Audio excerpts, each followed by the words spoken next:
activity in charge is in the person of Lieutenant Gershon Adase. He is marching forward to ask permission to commence activities for the physical training gymnastic display.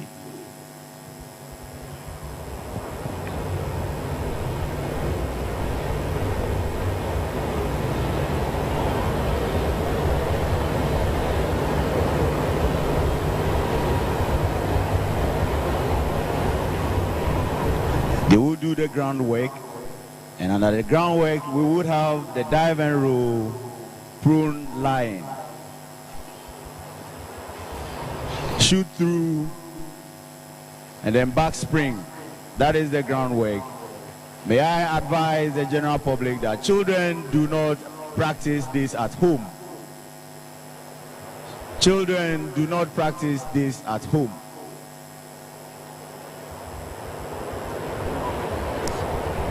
The next activity will be working in pairs. Forward roll, forehead spring. Forward roll, forehead spring.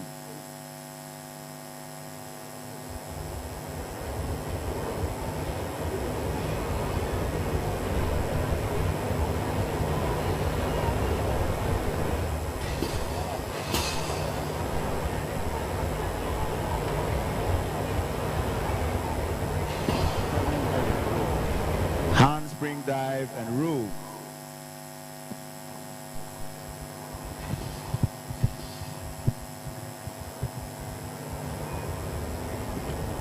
The fly handspring.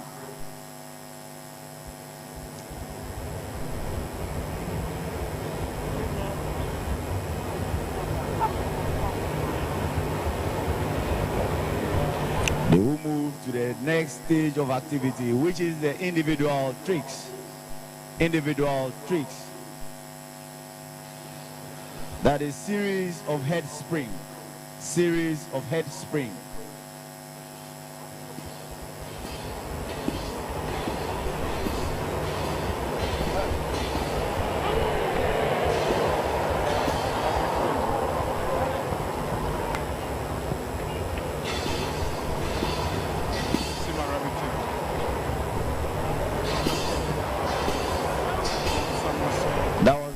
Somersault handspring. Arabic 10. Let's give him a round of applause.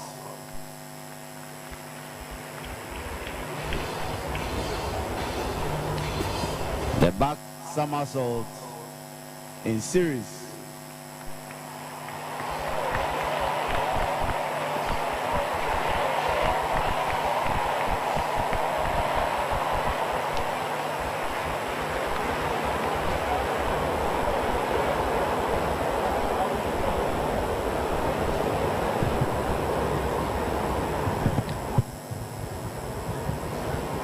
As we witness the gymnastics, we would also want to acknowledge the support of the Ekumfi Fruits and Juices Limited, producers of Eku Juice or Ekumfi Juice, Nestle Ghana Limited, Fan Milk Ghana Limited, as well as Zoom Lion for supporting this anniversary.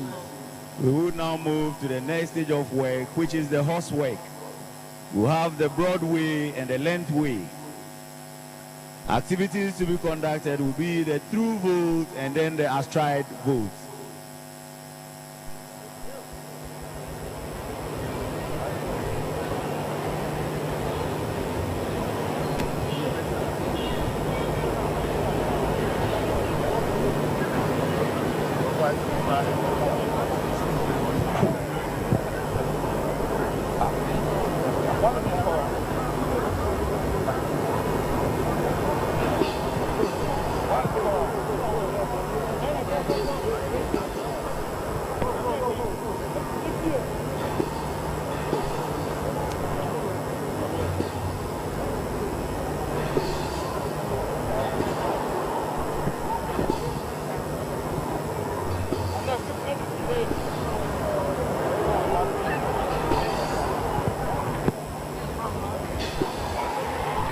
The only female within the PTIs, the only female.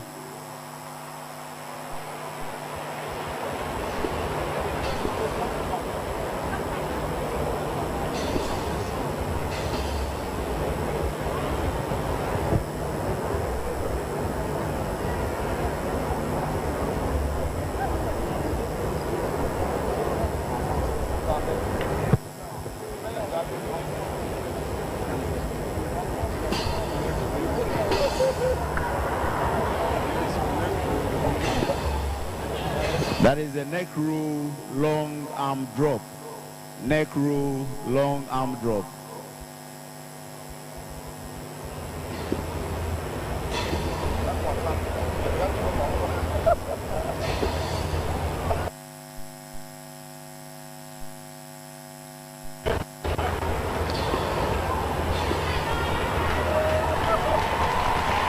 The only female, Benedicta Motti. AC1, Benedicta Motti.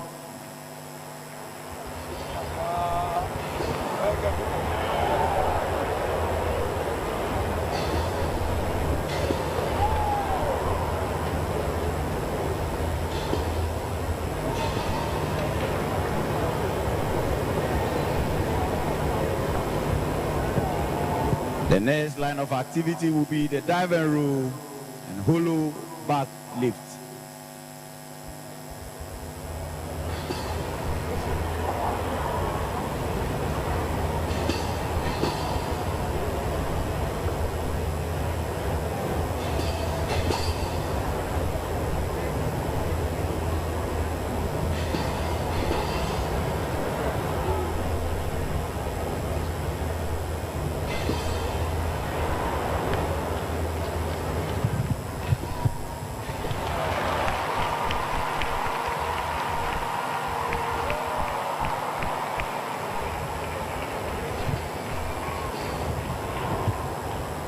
And for supporting this anniversary over the years, we would want to express our appreciation also to Unilever Ghana Limited, Coca-Cola Company, as well as the Agricultural Development Bank, or the ADB.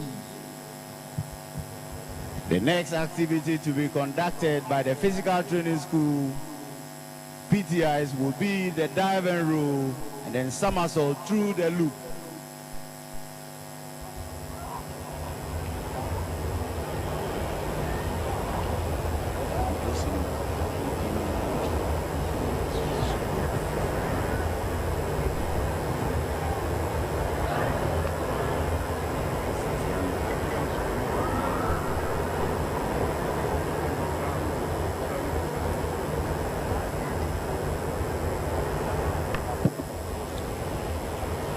The Physical Training School instructors are under the command of Captain Sulemana Safianu, and his 2IC is Lieutenant Abudu Salifu. The Sergeant Major of the Physical Training School is Senior Warrant Officer Class 2 Kofi Isha. The safety supervisors are Warrant Officer Class 2 Jeffred Amponsa.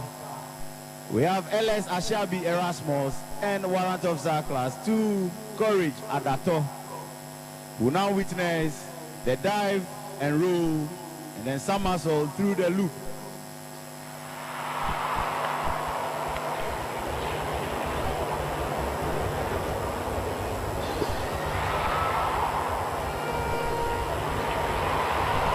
The only female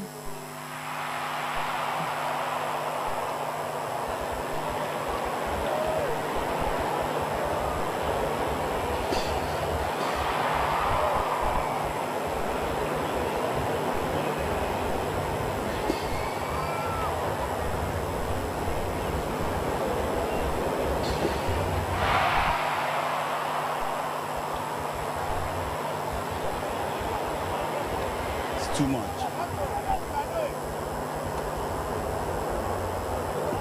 Shall we please give them a round of applause? That was the last activity, and they are done with the activities for the day.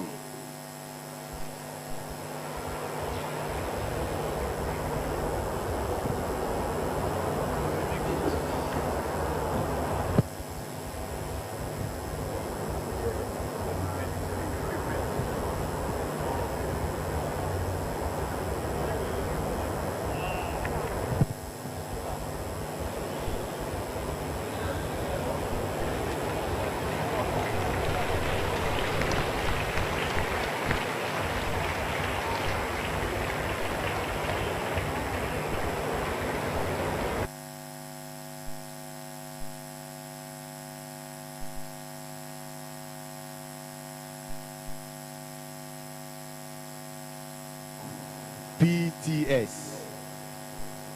And Lieutenant Gershon Adase has asked permission to march off the PTIs and give room for the next line of activity.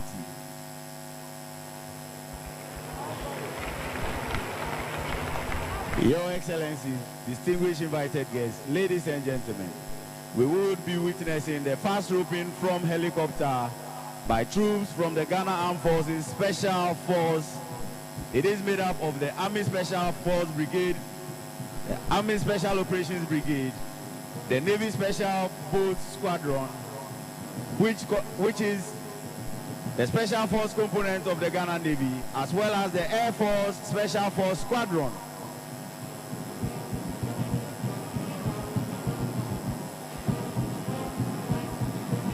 The fast roping is one of the methods used to insert troops into an area to conduct special operations.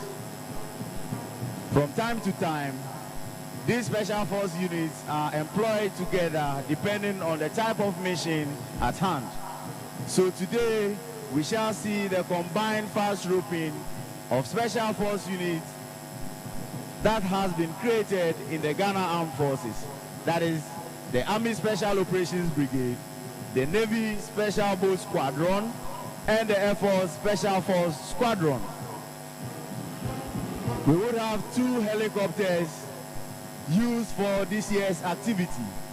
One is to provide security for the troops embarking on the operations.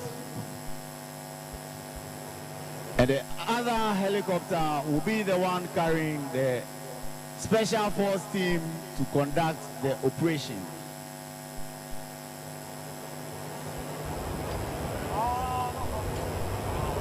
Distinguished ladies and gentlemen, I humbly request that you secure any object that could fly with the helicopter getting on the pitch. That is the security helicopter. It is providing security for the troops to conduct their activity.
The captain for the helicopter, that is the Mi-17 helicopter that dropped the Special Force team, is Squadron Leader Evans Opoku. His co-pilots are Squadron Leader Anthony Derry,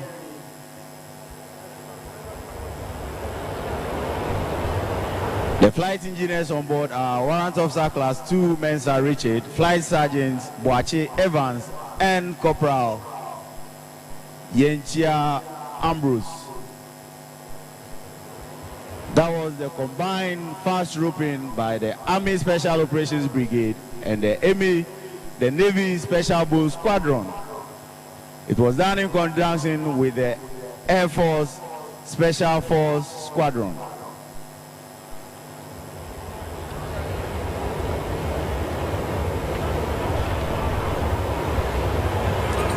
Distinguished ladies and gentlemen, we shall now have troops march on parade. The helicopter providing security for the team conducting the special ops is captained by Squadron Leader Courage Fianco.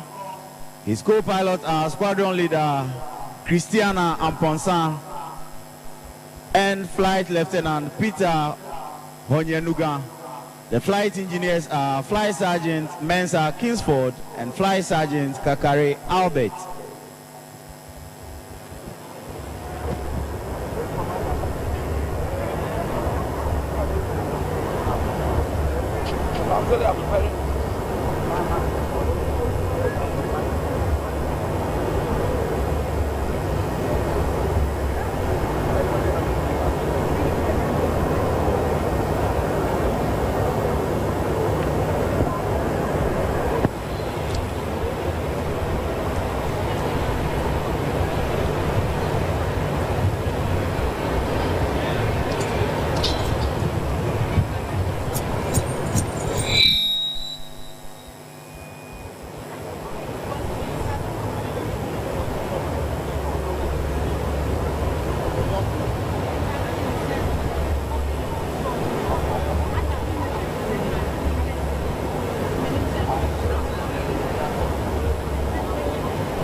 The forward air control legs that planned and well-coordinated movement of all aircraft on this parade are Flight Lieutenant Leslie Kofi Yali, Flight Lieutenant Abdul Nasser Salia, Corporal Agozu Mandela, and Corporal Dua Prince. They planned and coordinated the movement of all aircraft during this year's anniversary parade.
Very right. Quick. March.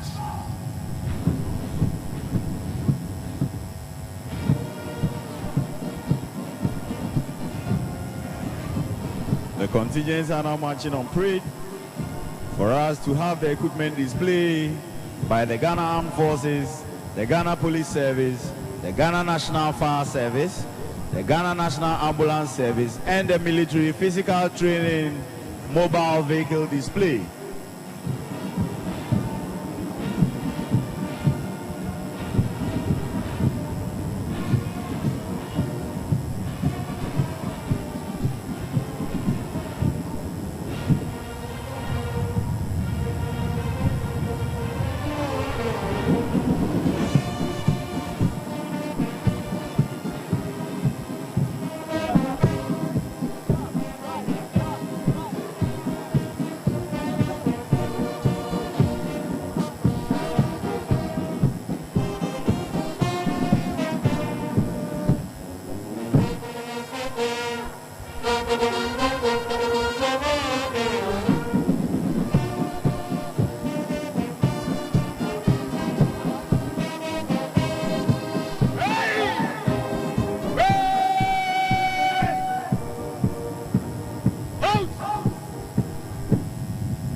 We shall now have the equipment displayed by the Ghana Armed Forces, the Ghana Police Service, the Ghana National Fire Service, the Ghana National Ambulance Service, and the Military Physical Training display on the vehicle.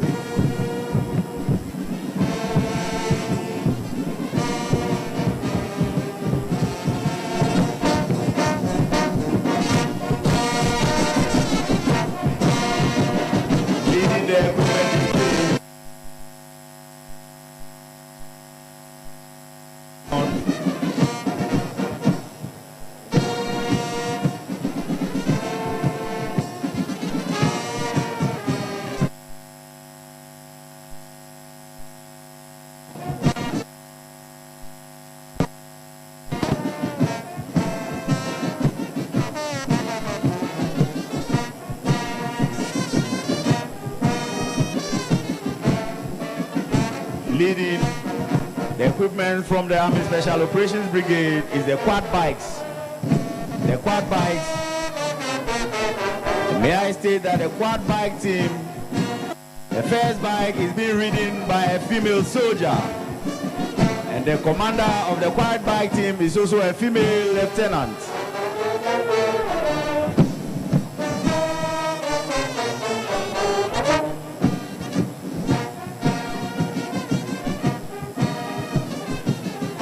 They should tell you that what a man can do, a woman can also do even better. The equipment display, the first equipment is from the Army Special Operations Brigade.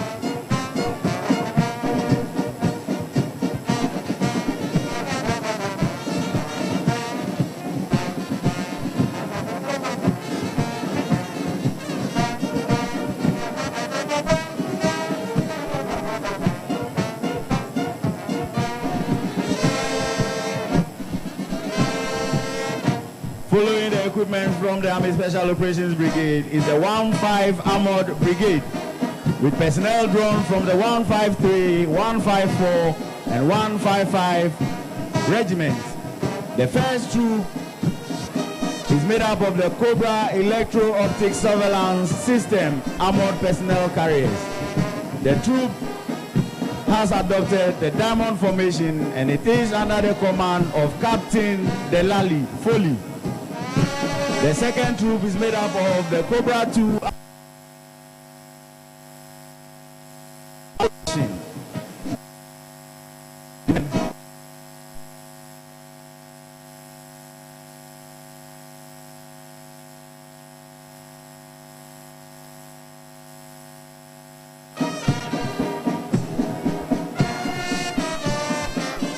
Following the second troop is the Ratel infantry fighting vehicle. The troop has adopted the staggered column formation, and it is under the command of Lieutenant Patricia Tireku Tayon.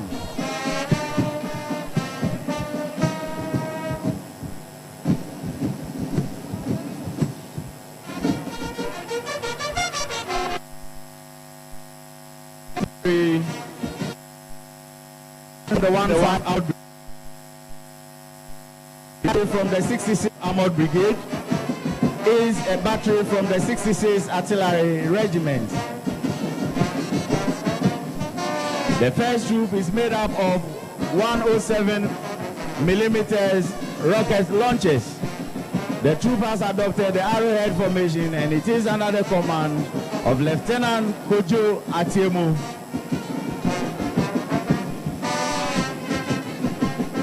The troop warrant officer is Warrant Officer Class 1, Doe Richard. The second troop is made up of the 105 millimeters howitzers and has adopted the close column formation. The troop leader is Lieutenant Augustine Kweku Mensah.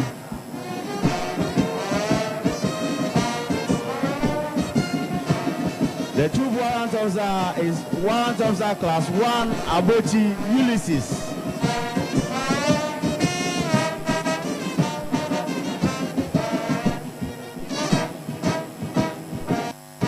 Following the 105 millimeters howitzers is the 122 millimeters howitzers.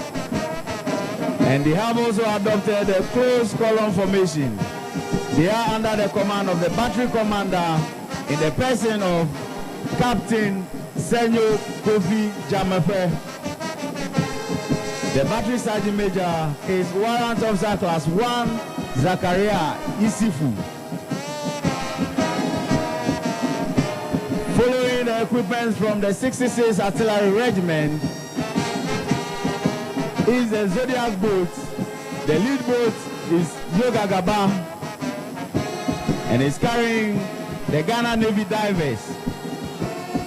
The divers unit was established to undertake search and rescue, diving, underwater, ship inspection and repairs, life-saving, explosive ordnance disposal in conjunction with a special boat squadron. It flies the flag Alpha, a flag hoisted to signal that the vessel has divers underwater, and other vessels should keep well clear of at slow speed. It is under the leadership of Chief Petty Officer Class 2 Beckley Livingston. The 2IC is Chief Petty Officer Class 2 W Godfrey. Following Yoga Gaba is Achimotaba, one of the Zodiac boats acquired for counter-terrorism operations on all navigable water bodies in the country. It is being operated by the Ghana Navy Special Boat Squadron, the Special Force unit of the Ghana Navy, and is also the only unit of the Ghana Armed Forces that operates in all terrains. We have the vehicles from the Ghana Police Service. The lead vehicle is commanded by ASP Bediako Dakwa, and they have adopted the formation, which is the diamond formation.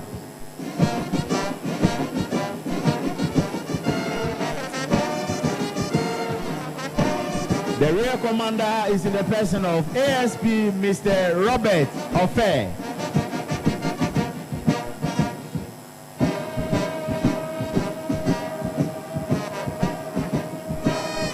Following that of the Ghana Police Service is the equipment displayed by the Ghana National Fire Service. The lead vehicle is the water tender, the tender vehicle, and it is followed by the recovery.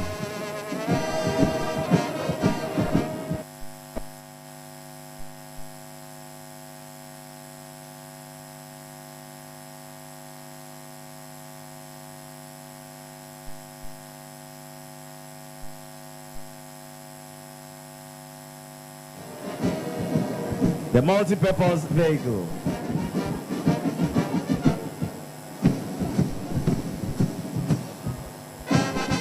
Next to the Ghana National Fire Service is the Ghana National Ambulance Service. And they are under the command of AEMT Samson Aka.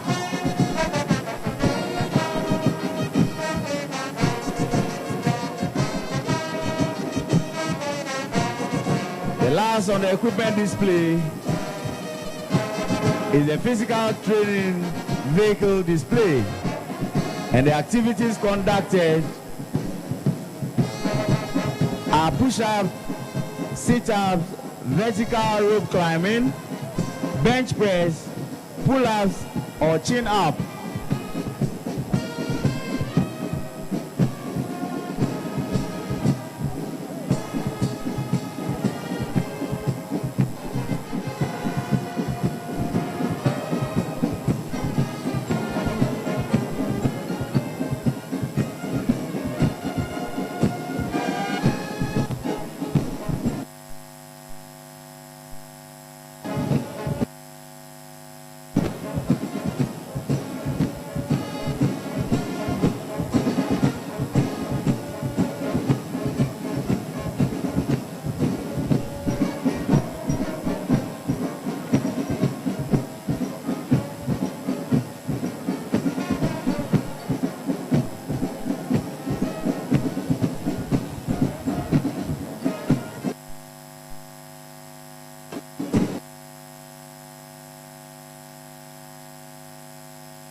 Distinguished ladies and gentlemen, we shall now witness the march past by the various contingents on parade. But before that, the band will troop.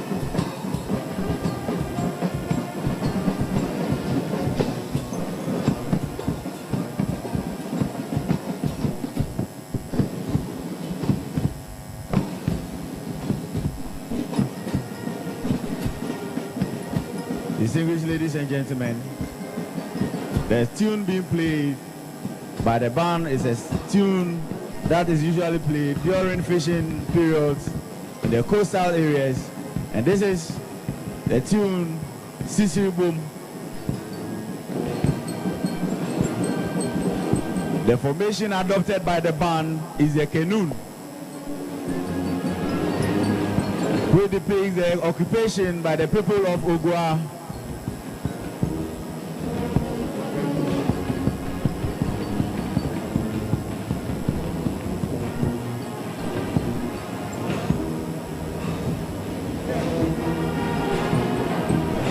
The origin of band trooping dates back to the early days of man, who assembled his musicians and played them across his community as a result of victory at war. When armies began the system of regimentation at the beginning of the 17th century, the custom was inoculated into the ceremonial parade to serve as a dual purpose of allowing the bandsman relax his limbs after a long static performance, as well as provide spectacle to the parade. The sequence of band trooping, we have the call of the bandsmen, the slow march as witnessed, the complement as we are witnessing now. They will do the quick march, the counter march, the evolution, and then the finale.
Distinguished ladies and gentlemen, the band has just formed the Edinkra symbol, Boaminamemboao, which is literally translated as help me and let me help you.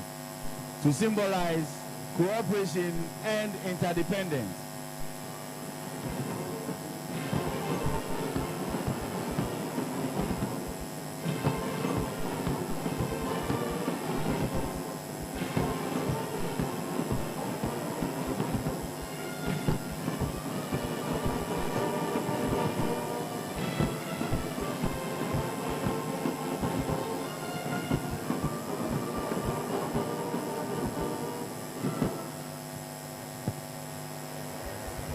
The band has just formed the cross symbol for Amina Memboao.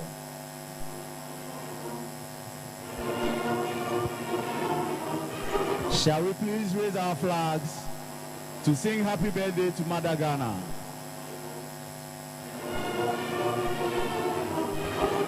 "65 years of independence is not a small journey. It hasn't been an easy journey. 65 years of independence. Mother Ghana is 65 years, and we should all be proud as Ghanaians to be part of this year's celebration.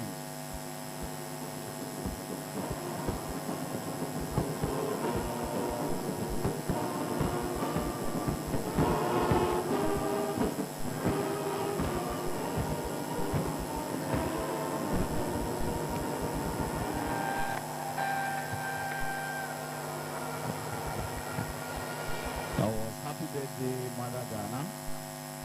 65 years of independence.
Shall we please give the band a round of applause?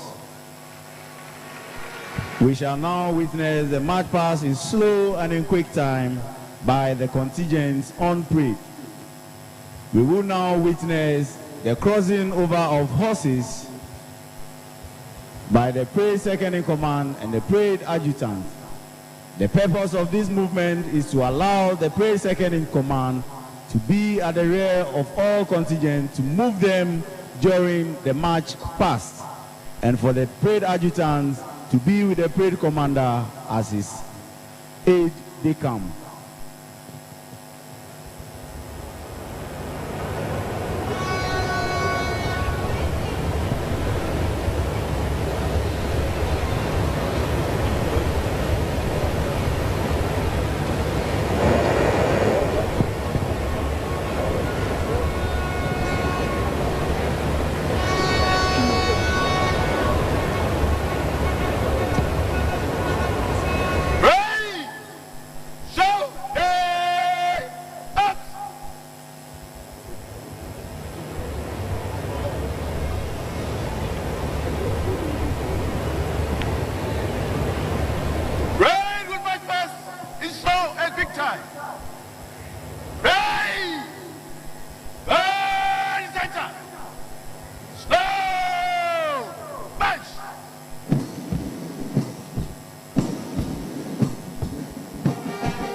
Distinguished ladies and gentlemen, we have 4 colors on parade for this year's anniversary parade.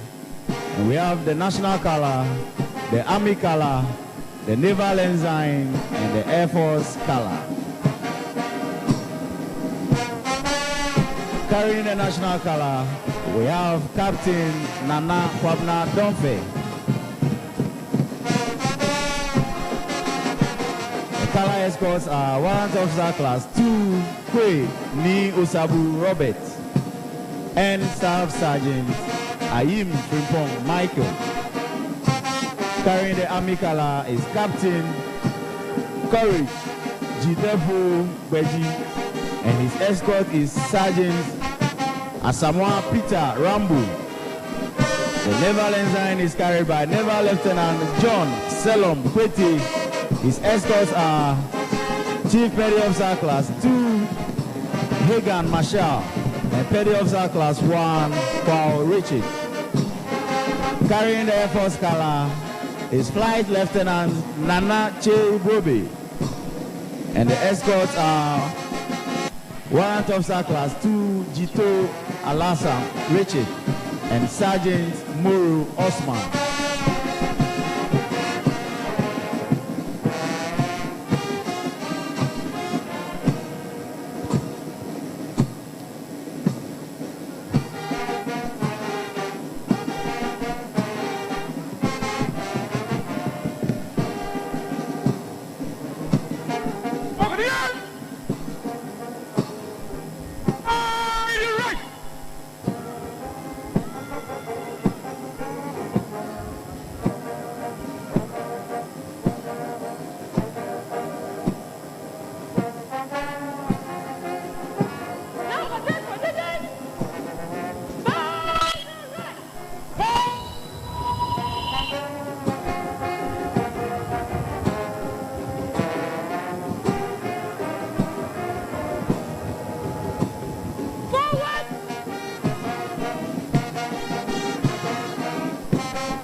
Distinguished ladies and gentlemen, the police have found 4 missing children, and they are behind the presidential days. A tent has been mounted, so if you know a student or a school child from your school is missing, please go to the police tent mounted behind the case and identify the children, 3 boys and 1 girl.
Distinguished ladies and gentlemen, the troops have just formed. Ghana is 65. Ghana is 65. GH is 65. And if you are privileged to find yourself a little higher, you would appreciate the formation.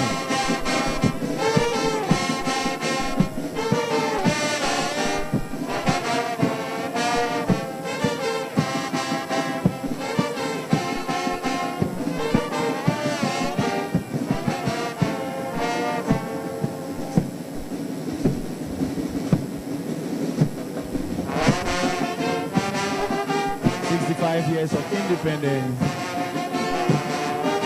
and that is what the troops have just formed. GH is 65, Ghana is 65.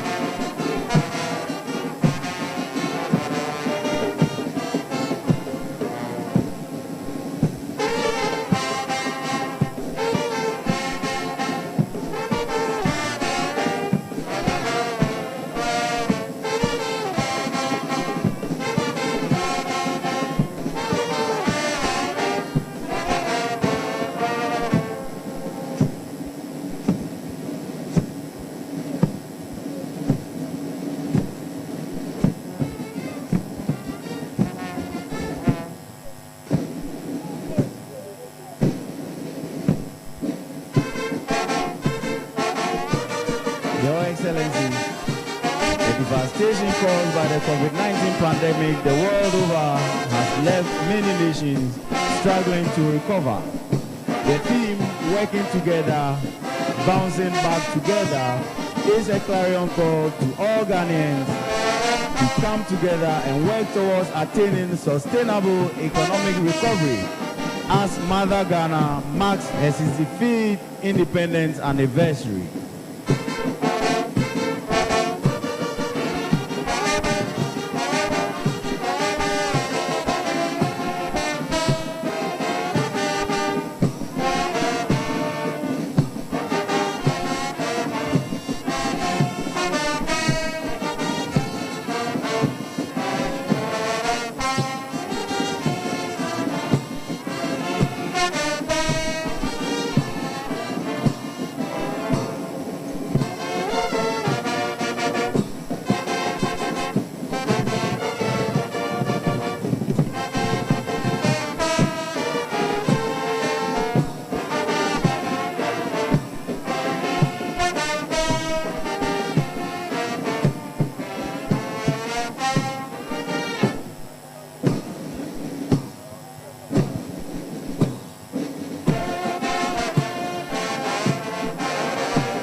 The Ghana Army is made up of the Ghana Armed Forces is made up of the Ghana Army, the Ghana Navy, and the Ghana Air Force. They are responsible for the defense of Ghana by land, sea, and air.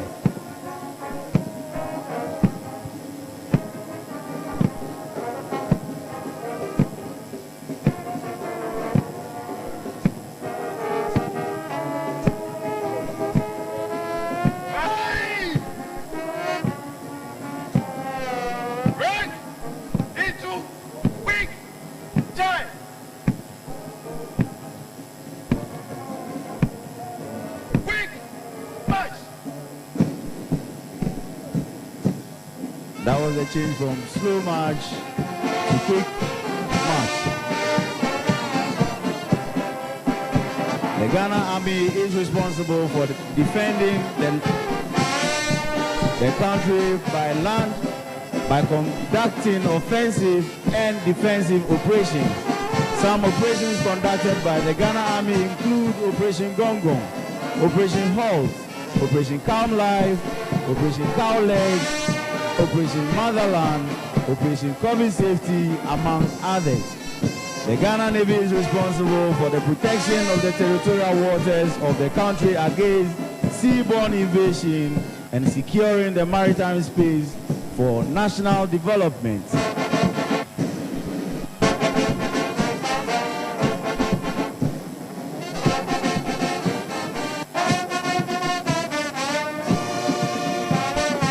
The Air Force is to provide air transport and offensive air support to the Ghana Armed Forces to protect the territorial airspace of Ghana. Approaching the days is the #1 male contingent of the Ghana Army, and it is under the command of Captain Ebenezer Dampari. The female contingent, the Army contingent for the female, is under the command of Captain Prisla Ama Tonyewo. The Navy male contingent is under the command of Naval Lieutenant Leonard Senam. The Navy female contingent, distinguished ladies and gentlemen, may I request that as the colors march past your location, you all will please rise and all in uniform would pay appropriate compliments. The Navy female contingent is under the command of Naval Lieutenant Florence Elom Eto. The Air Force male contingent is under the command of Flight Lieutenant Emmanuel Kelly. The female contingent for the Ghana Air Force is ably commanded by Flight Lieutenant Vivienne Fosu. The first male contingent for the Ghana Police Service is under the command of DSP Dr. Baba Francis Kofi.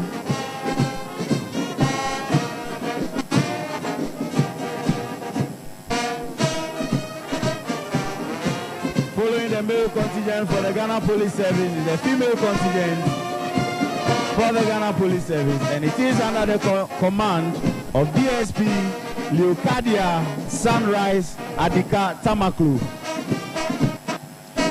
The second male contingent for the Ghana Police Service is commanded by DSP Kilian Dakura. The second female contingent for the Ghana Police Service is under the command of DSP Theodora Ntiwa. The male contingent for the Ghana Prison Service is commanded by DSP Emmanuel Bule.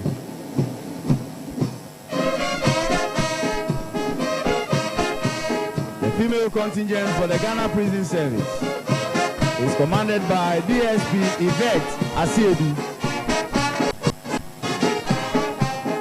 The number 13 contingent is a contingent for the Ghana National Fire Service. The male contingent is commanded by ADO Grade 1 Sylvester Lee Okoti Ozo Mensa. The female contingent for the Ghana National Fire Service is commanded by ADO Grade 1 Lucy Flossie Sosu.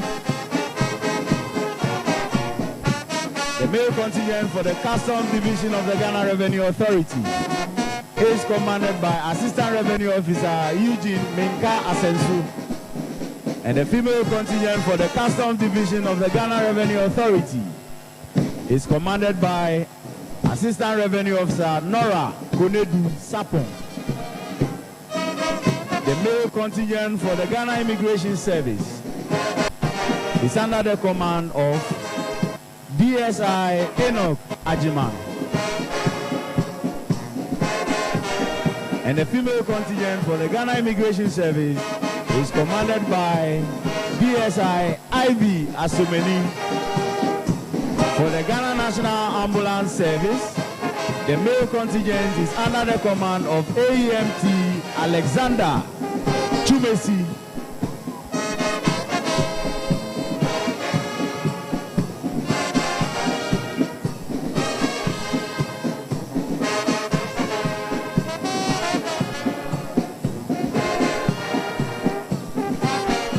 The female contingent for the Ghana National Ambulance Service is commanded by AEMT Al-Hassan Nadia.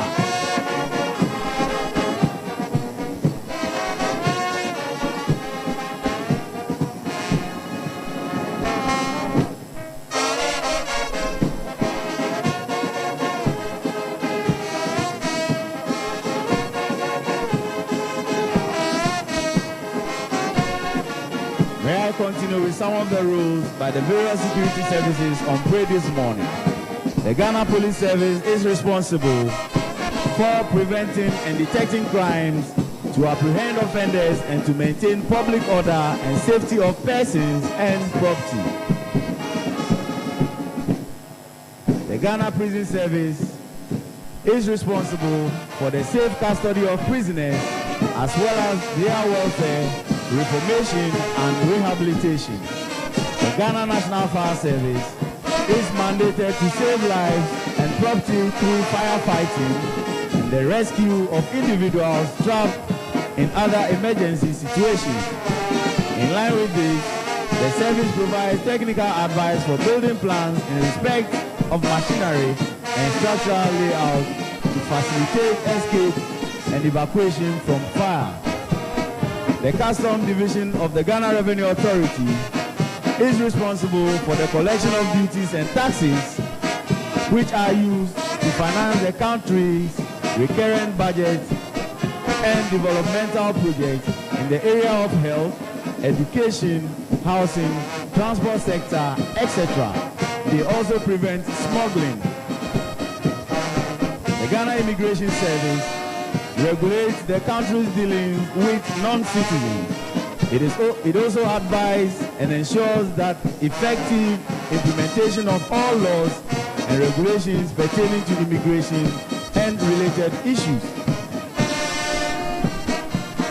The Ghana National Ambulance Service responds to road traffic accidents, industrial accidents and disasters, inter-hospital referrals and domestic emergencies. All security services play important roles in the development of our dear nation. We say well done, Ayiko, to them all for their sacrifices and contribution for peace and stability we enjoy in Ghana.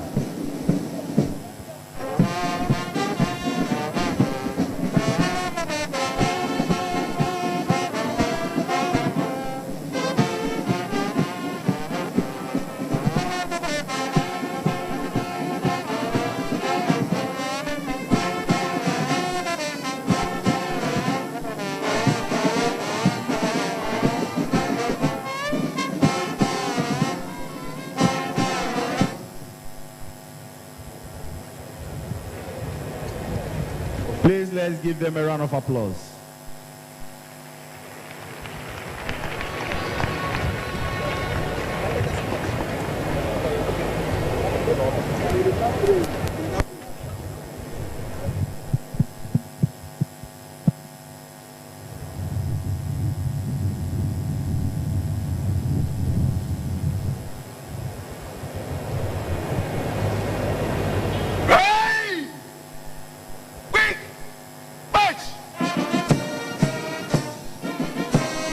Ladies and gentlemen, the troops are here to adopt another formation. That is the theme for this year's anniversary celebration. Working together, bouncing back together. If you should find yourself above, you would surely appreciate the formation adopted.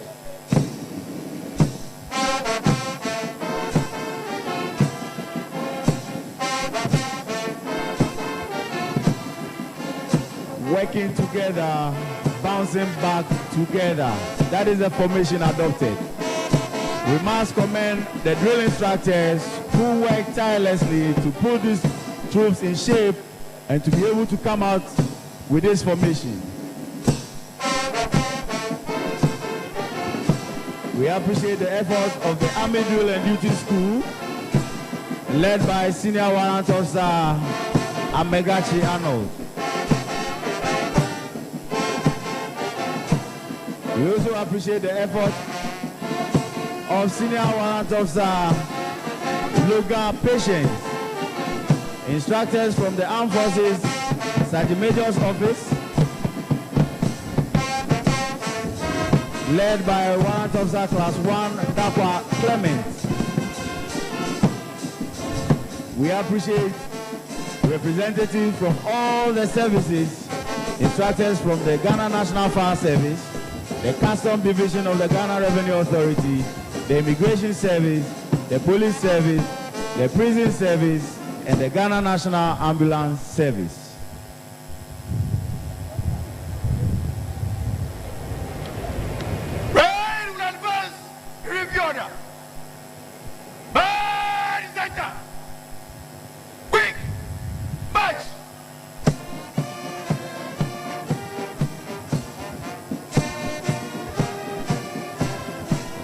Distinguished ladies and gentlemen, once the contingents advance in review order, I'll humbly request that we rise for the national salute.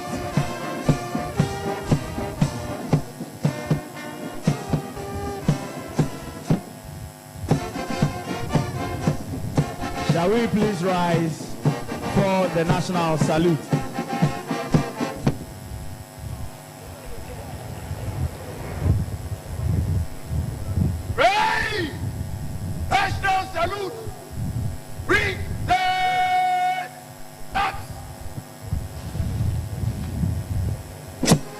The formation adopted by the Hellies approaching the days is the Ugwa formation. Ugwa 1 is captained by squadron leader Courage Fianco. His co-pilots are squadron leader Christiana Amponsa,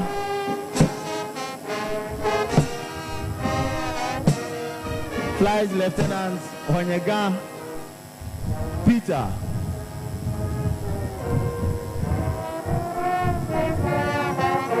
Flight Lieutenant Augustine Kanga, and the flight engineers on board are Flight Sergeant Mensa Kingsford, Flight Sergeant Kakare Albert.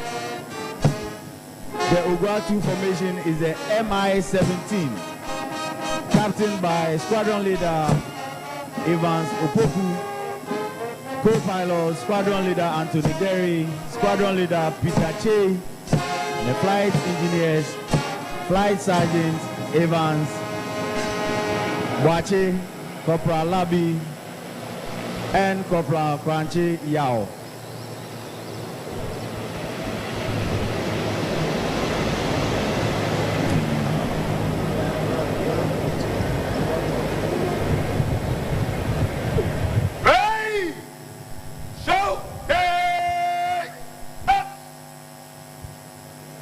Shall we please be seated?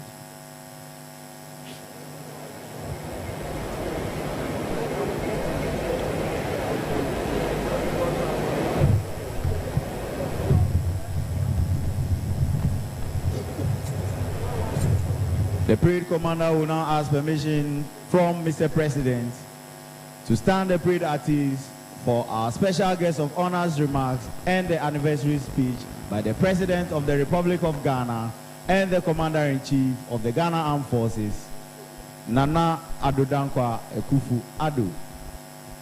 Mr. President, much passed over. May I stand the parade at ease for the special guest of honor's remarks and your anniversary address. Mr. President.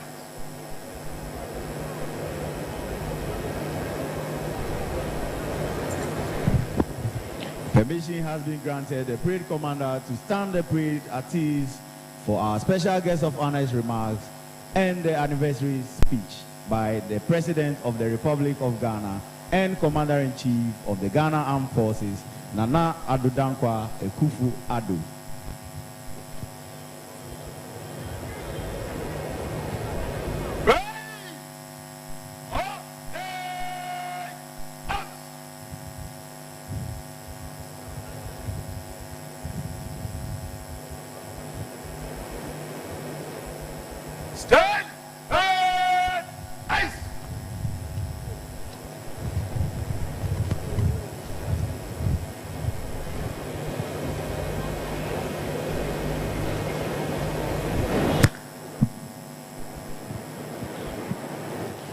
Distinguished ladies and gentlemen, may I respectfully invite our special guest of honor, the Prime Minister of Barbados, Her Excellency Mia Amo Motley, for her remarks.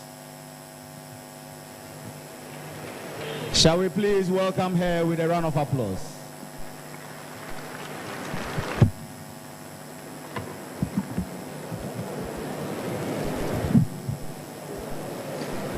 Thank you very much, Master of Ceremonies.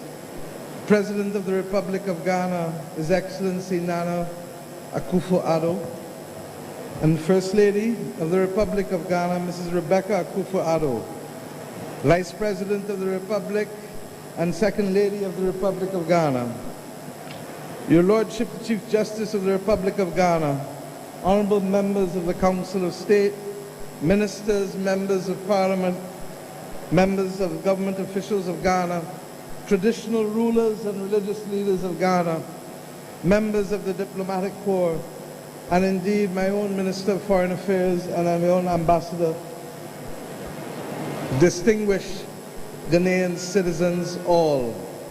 Today I am filled with such hope, and I am so happy to be here with you to celebrate the 65th independence of your country.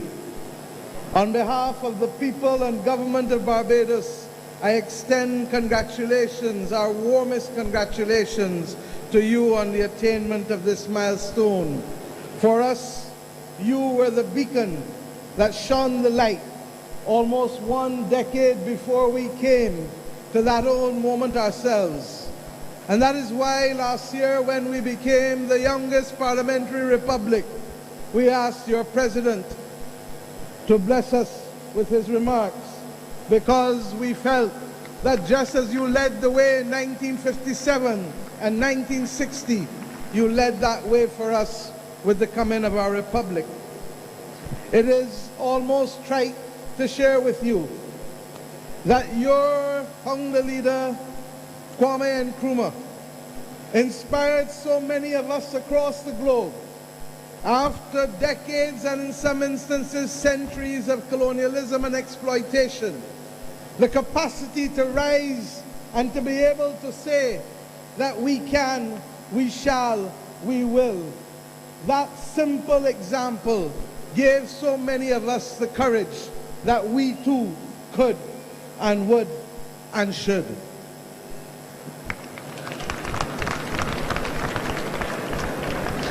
As I indicated to you just last year on the 30th of November, we took that step. And on that occasion, we elected our first president, Dame Sandra Mason, who has asked me also to pass her warmest regards to you, Mr. President, on the occasion of this 65th anniversary. It is significant to us, sir, that when you spoke and shared your message with us as a Barbadian nation, you indicated that it was our great fortune to be able to complete this circle of self-determination at a time when the world has so readily embraced the principles of democracy and enfranchisement. And yes, my friends, and yes, the young people of Ghana in particular, I am mindful that for you, this may seem a journey that is long, long past from where it started 65 years ago. But be assured that that anchoring 65 years ago is what allows us now to stand tall and proud, even as we see the ugly face rearing itself again of racism and imperialism across our world. We must never, never, ever accept that there can be first-class or second-class citizens in this world. And we equally assert today that there cannot be first-class and second-class nations in the global community. It is for that reason that we will work together in solidarity to fight the battles of our time, challenging as they're appearing to be, quickly as they're coming at us. For whether it is the climate crisis that affects us, or whether it is the scourge of war that is raising its head yet again, or whether it is the assertion by some who have not been elected to take power from those who were duly elected. We have a duty to stand tall and to protect the principles of democracy and the principles that are anchored in our Constitution and the principles that we committed to in the United Nations Charter and the International Covenant of Civil and Political Rights. These may sound like a lot of big words to many of us, but the truth is, they are simple anchors that assure that each of us deserves the right to be heard, the right to be seen, and the right to be cared for. My friends, African-Caribbean solidarity received a new boost on the 7th of September last year when we came together for the first ever African CARICOM Summit. I want to let you know that it was your President's visit to Barbados in 2019, along with President Kenyatta, that allowed us, as I was getting ready to chair the Caribbean community, to agree that we should have that first summit. Alas, COVID visited us, and what was to be the first summit of June 2020 ultimately became the summit of the 7th of September 2021. My friends, out of that summit, we agreed to establish a permanent forum for African and Caribbean territories and states, and that forum would be jointly coordinated by the African Union and the CARICOM Secretariat. We agreed also to take steps that the 7th of September shall forever be known as Africa CARICOM Day. And we ask you, our brothers and sisters in Ghana, as we will in Barbados, to celebrate that day with the knowledge that those of us across the Atlantic can never be divided, not even by the forces of history or the passage of time. The establishment of this forum will allow for us to bring about synergies between the CARICOM single market and economy and the African Continental Free Trade Area. And it is significant that in both of these instances, our two countries lead the effort. In your case, for the Africa Continental Free Trade Area, and in the case of Barbados, for the CARICOM single market and economy. We've also agreed that we should collaborate and work much closer at the United Nations, because many of our objectives are the same and our mission is the same. We may have different routes by which we must get there, but if we have the same destination and if we have the same purpose, then we have a duty to collaborate and cooperate with each other. We've also agreed that that collaboration should be heard as we raise our voices against the inequity of vaccine distribution that has bedeviled our world as if there were truly first-class and second-class nations of the world. We reject that. We reject that. We ask ourselves to cooperate equally on the matters of the climate crisis, and we do so conscious that each of us is affected.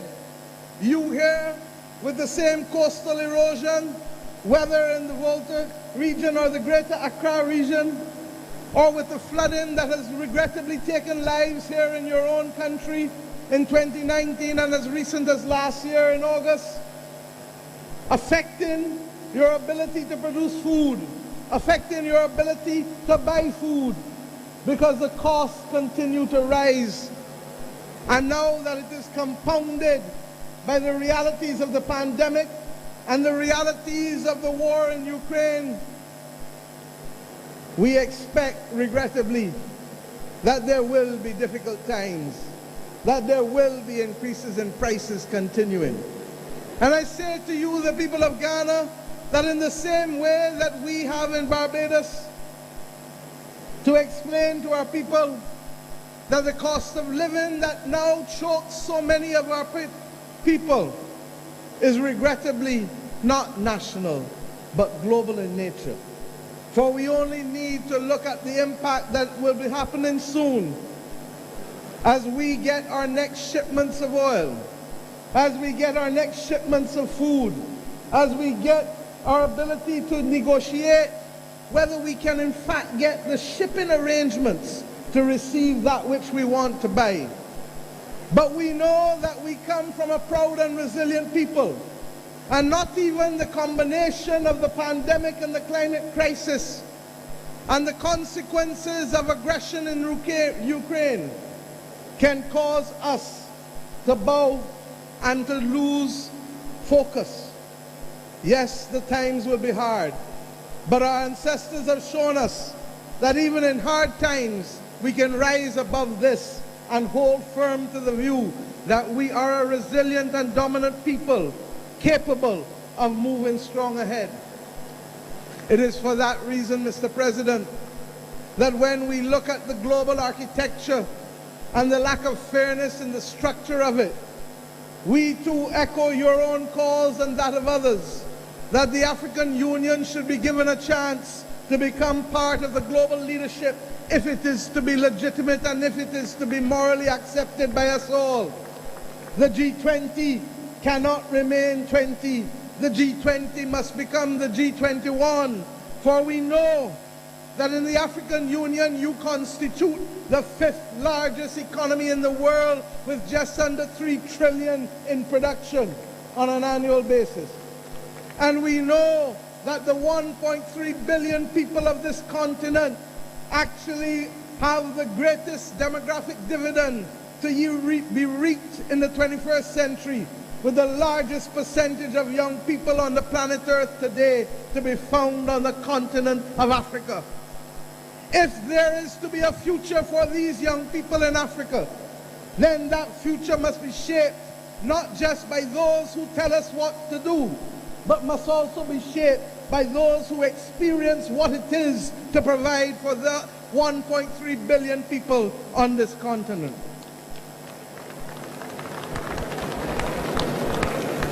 My friends, we stand in solidarity and in unity with you on these great issues. And I can do no better than to quote your own founder leader in his wise words as he addressed the OAU summit in May of 1963, when your president said, and I quote, "Do we have any other weapon against this design but our unity? Is not our unity essential to guard our own freedom as well as to win freedom for our oppressed brothers, the freedom fighters? Is it not unity alone that can weld us into an effective force capable of creating our own progress and making a valuable contribution to world peace? We must stand united now more than ever. And the calls to remove a member of the P5 this week only serve to remind us of the absolute injustice and inequity of the P5, the permanent 5 in the Security Council in the first place. And that is why we say there can be no first-class or second-class nations of the world. It came to a head, an absolute head, when the one that was given the power to veto, literally this week, ensured that that veto literally made the United Nations almost useless in its capacity to save the people of Ukraine as they faced down the weapons of Russia.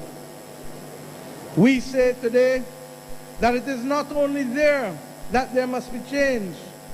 We ask the world to also recognize that the international financial institutions cannot accept that two countries, namely Greece and Ghana, can go to the market to borrow money, have the same credit rating, but Greece must be able to borrow, and regrettably, at a fraction of what Ghana must now pay for the cost of capital. That is and cannot be part of a fair and just world in the 21st century.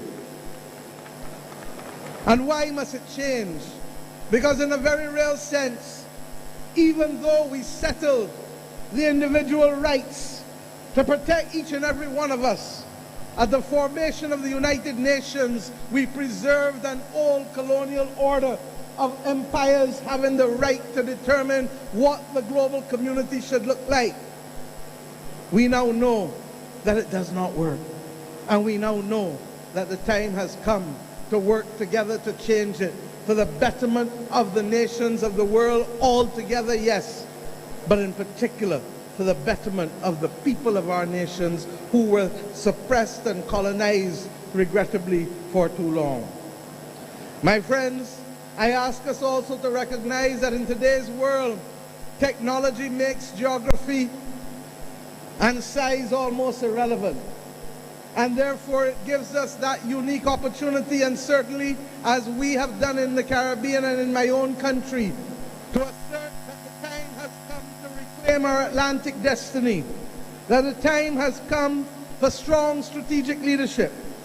And that is why we have come to look to you on so many things for partnership as you have looked with us. I stand here today on your Independence Day to thank the people of Ghana for being able to support us in our need for nurses, with the first 95 nurses having gone to Barbados in July of 2020. We thank you, the government of people of Ghana, for that most generous gesture. And we are heartened that they have made a huge difference to our public health care system. So much so that we have just completed interviews for just under another 200 nurses to come to Barbados in the near future. We thank you equally for allowing us to work together to see how we can bridge the gap of travel between our nations. It cannot be acceptable that we must all go north to come back south when we can easily go east or west. To go 7 hours and 50 minutes to London is much longer than if I would have come direct to Accra. It is within our grasp, Mr. President, to change these simple facts to connect our people. And all the more so because there are too many restrictions being placed on our people, even for the simple access of transit visas, even if we want to visit one another. We are independent, and we must now shape our future truly in the image of where we want our people to go, rather than being victims of the decisions of others over whom we have little control. I am happy that we were able equally to establish in the last year a mission, an embassy in this country to be able to promote trade, culture, and diplomacy. And the Barbados Embassy at Ghana in Accra is one of our first that have been established in the continent of Africa, along with our embassy at Nairobi. That it has taken 55 years for us to have a presence in Africa is a regrettable thing. That it has happened is something of which we can all be proud, for it lays the foundation for greater cooperation between our people in the small and the large things that matter. Mr. President and the people of Ghana, let me say that I want to share just a few 2 minutes with you about who we are as Barbadians and what we stand for. We are a people who are very proud, and we know, as I did and said when I addressed your parliament, that we were an Akan-speaking nation in the 17th century, that many of our people owe their inheritance to this great nation. And it is that spirit of resilience that you have shared with us that has come through the centuries in spite of the horrors of slavery. That for us, on 166 square miles, land means everything. And therefore not just the possession of land, but the ownership of land must matter. That in our country, and I say so conscious that here in the Cape Coast, education has been critical to you in this part of Ghana. Equally, education is the bedrock upon which our nation has grown and has become more stable and prosperous. I say to you that it is our mission to erase poverty from our landscape, because poverty is a cancer that that takes away from our people the right to choose and the right to be. And I share with you two simple things that perhaps say it better than I could ever say. For when we became an independent nation, and the President of the United States of America, Lyndon Johnson, offered to pay our dues to join the Organization of American States, the then Prime Minister and Father of Independence, the Right Excellent Errol Barrow, said to him, "Mr. President, where I come from, if you cannot afford to pay the dues, you do not join the club." That is who we are as Barbadian people. And when he went to deliver the first message on behalf of our people at the United Nations, he indicated something that has remained our motto and our bedrock, and which serves us well today, even as we comment on the crisis in Ukraine, that we shall be friends of all and satellites of none. This is a spirit which was imbued of us, and we have no doubt that that spirit owes its heritage to right here where I speak today, in the continent of Africa, because that is what allowed us to keep our heads high in spite of all that we had to face. Today, as we go forward, we simply use the words, as I've had to do over the last 4 years in my country, as we ourselves face serious economic difficulties and challenges, as we face the climate crisis and the pandemic. And what were those simple words? Simple, simple, simple that our children understand. Many hands make light work. And just as we are prepared to share the burden of adjustment always, we must be prepared to share the bounty that can allow our people always to aspire and to feel that they live as owners in their own country and not tenants in the land. My friends, I ask us once, please, before we go and I close, to reflect on the fact that it was from this course, regrettably, that many people left. Yes, never to return at that time, but with a wish always in our bosom that their children and great-grandchildren and great-great-grandchildren would come back to this land. We are conscious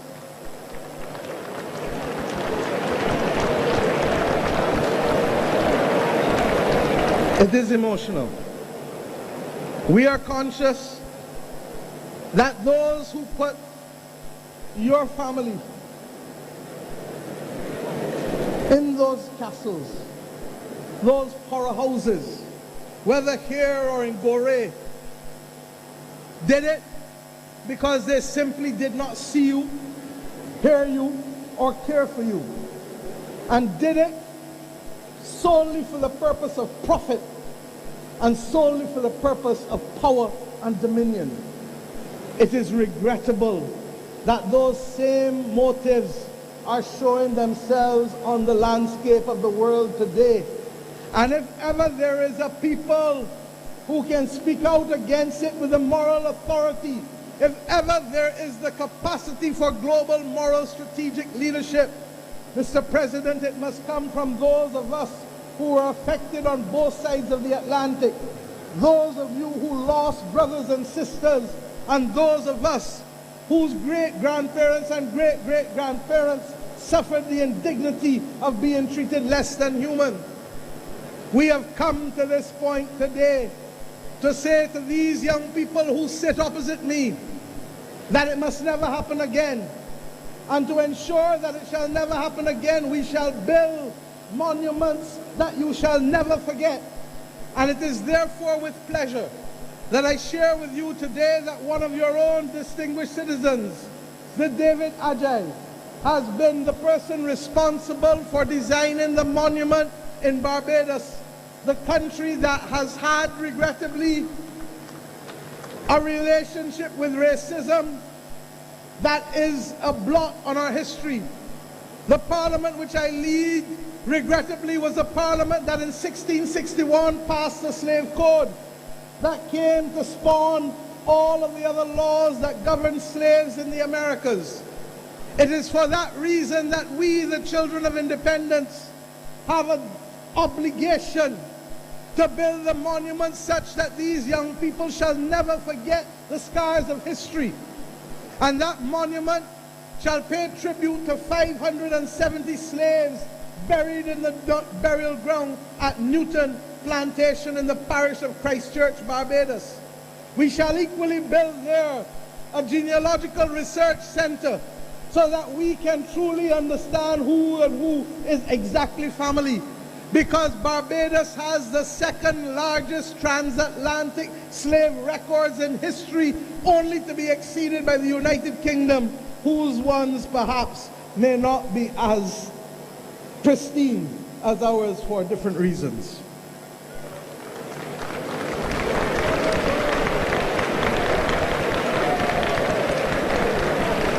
The monument that he has designed shall have 570 timbers standing tall. And we ask you, Mr. President, as we shall ask many of the other countries from where we have come and where we have gone to supply us with some of those timbers, so that your presence always shall be remembered by the people of Barbados whenever they visit that Barbados Heritage District at Newton Plantation.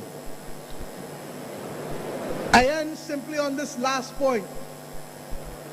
The discussion of reparations can never be an easy discussion. It is complex. It is difficult. The heads of government of the Caribbean community have assigned me the responsibility of writing the heads of government of those European states whose governments were responsible for the extraction of wealth from our countries for centuries, and who extracted wealth, I dare say, from your continent and your countries too. There are those who will say and remind us that the specter of war makes it an inconvenient time to have this conversation. But may I say that it is never the wrong time to do the right thing. And I therefore hope that we shall have the support of Africa in these difficult and complex conversations that regrettably have led to the extraction of wealth for centuries from our nations in the Americas. Thank you, my brother. My friends, we come to you today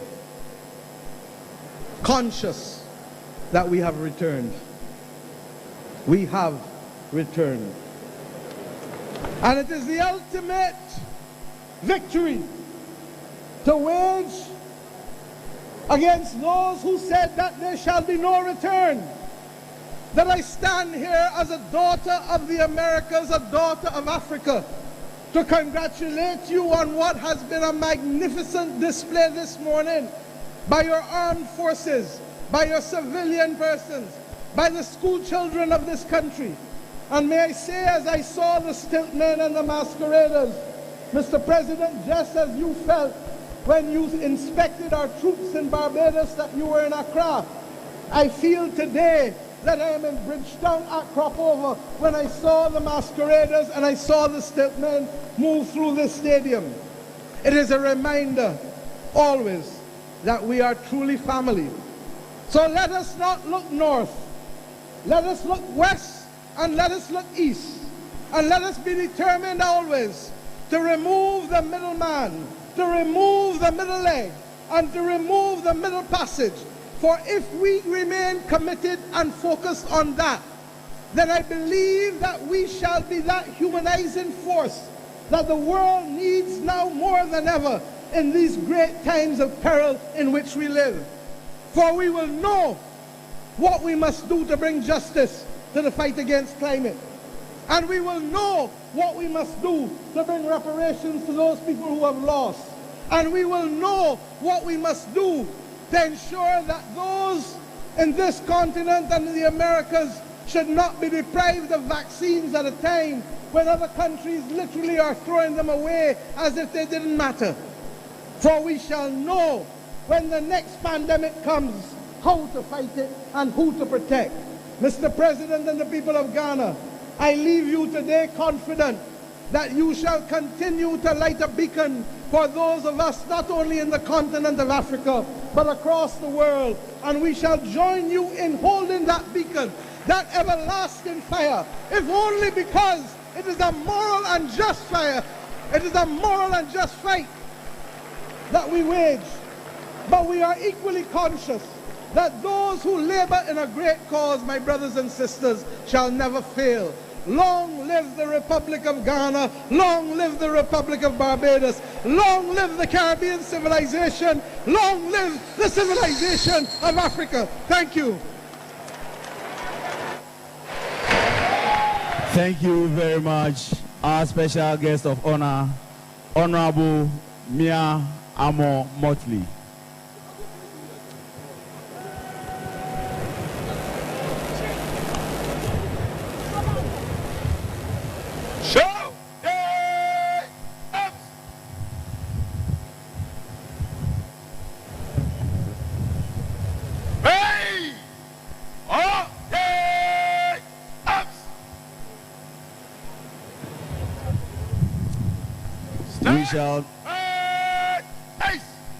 We shall now have a drum appellation by students from Obrachere Senior High School, Ewutu Bojuasi Senior High School, to make way for the anniversary speech by Mr. President. The drum. Distinguished ladies and gentlemen, the drum appellation is performed by Master Ebenezer Nkansa and assisted by Master Ernest Baidu, all from Ewutu Bojuasi Community Senior High School in the Ewutu Senior West District. The reciters are Portia Manko from Ewutu Bojuasi Community SHS and Faustina Mensah from Obrachere Senior High School. They were taken through rehearsals by Mr. Richard Kweku Mensah of Okwampa CR Basic School in Bojuasi and Mrs. Florence Kweku Mensah of Bojuasi Community SHS.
Any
students from our branch president High School, Kenya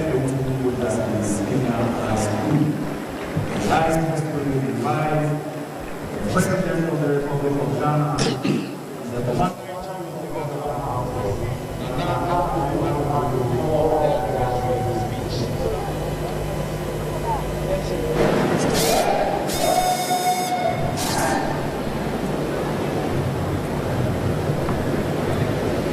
Eminent clergy,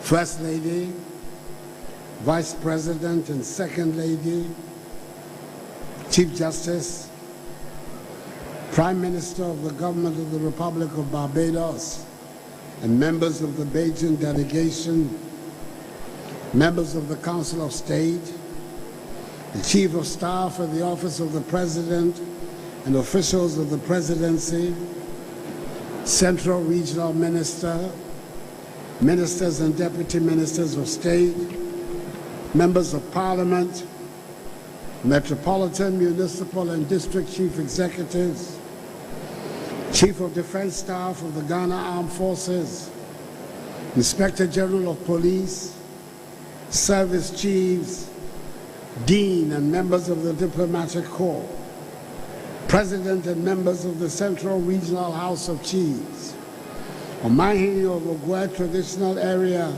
and other traditional rulers, residents of Cape Coast, fellow Ghanaians, ladies and gentlemen. Today marks the 65th anniversary of our nation's independence, and it is wholly appropriate that we should gather in this historic city of our country to commemorate this special day when 65 years ago at midnight on 6 March 1957, our dynamic leader, our first president, the celebrated Kwame Nkrumah, proclaimed at the old Polo Grounds in Accra the immemorial words, "Ghana, your beloved country, is free, free forever."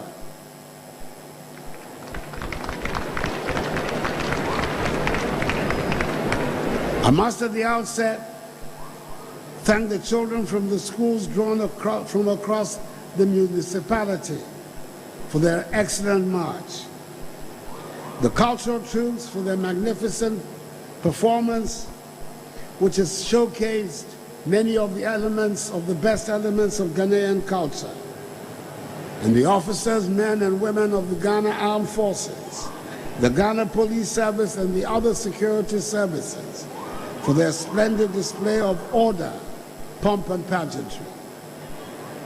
It has been a grand spectacle, and I'm glad that I've been able to bring our distinguished guest of honor, one of the great figures of the Caribbean politics, the Prime Minister of the Government of the Republic of Barbados, Her Excellency Mia Amon Motley, QC, to witness this for herself.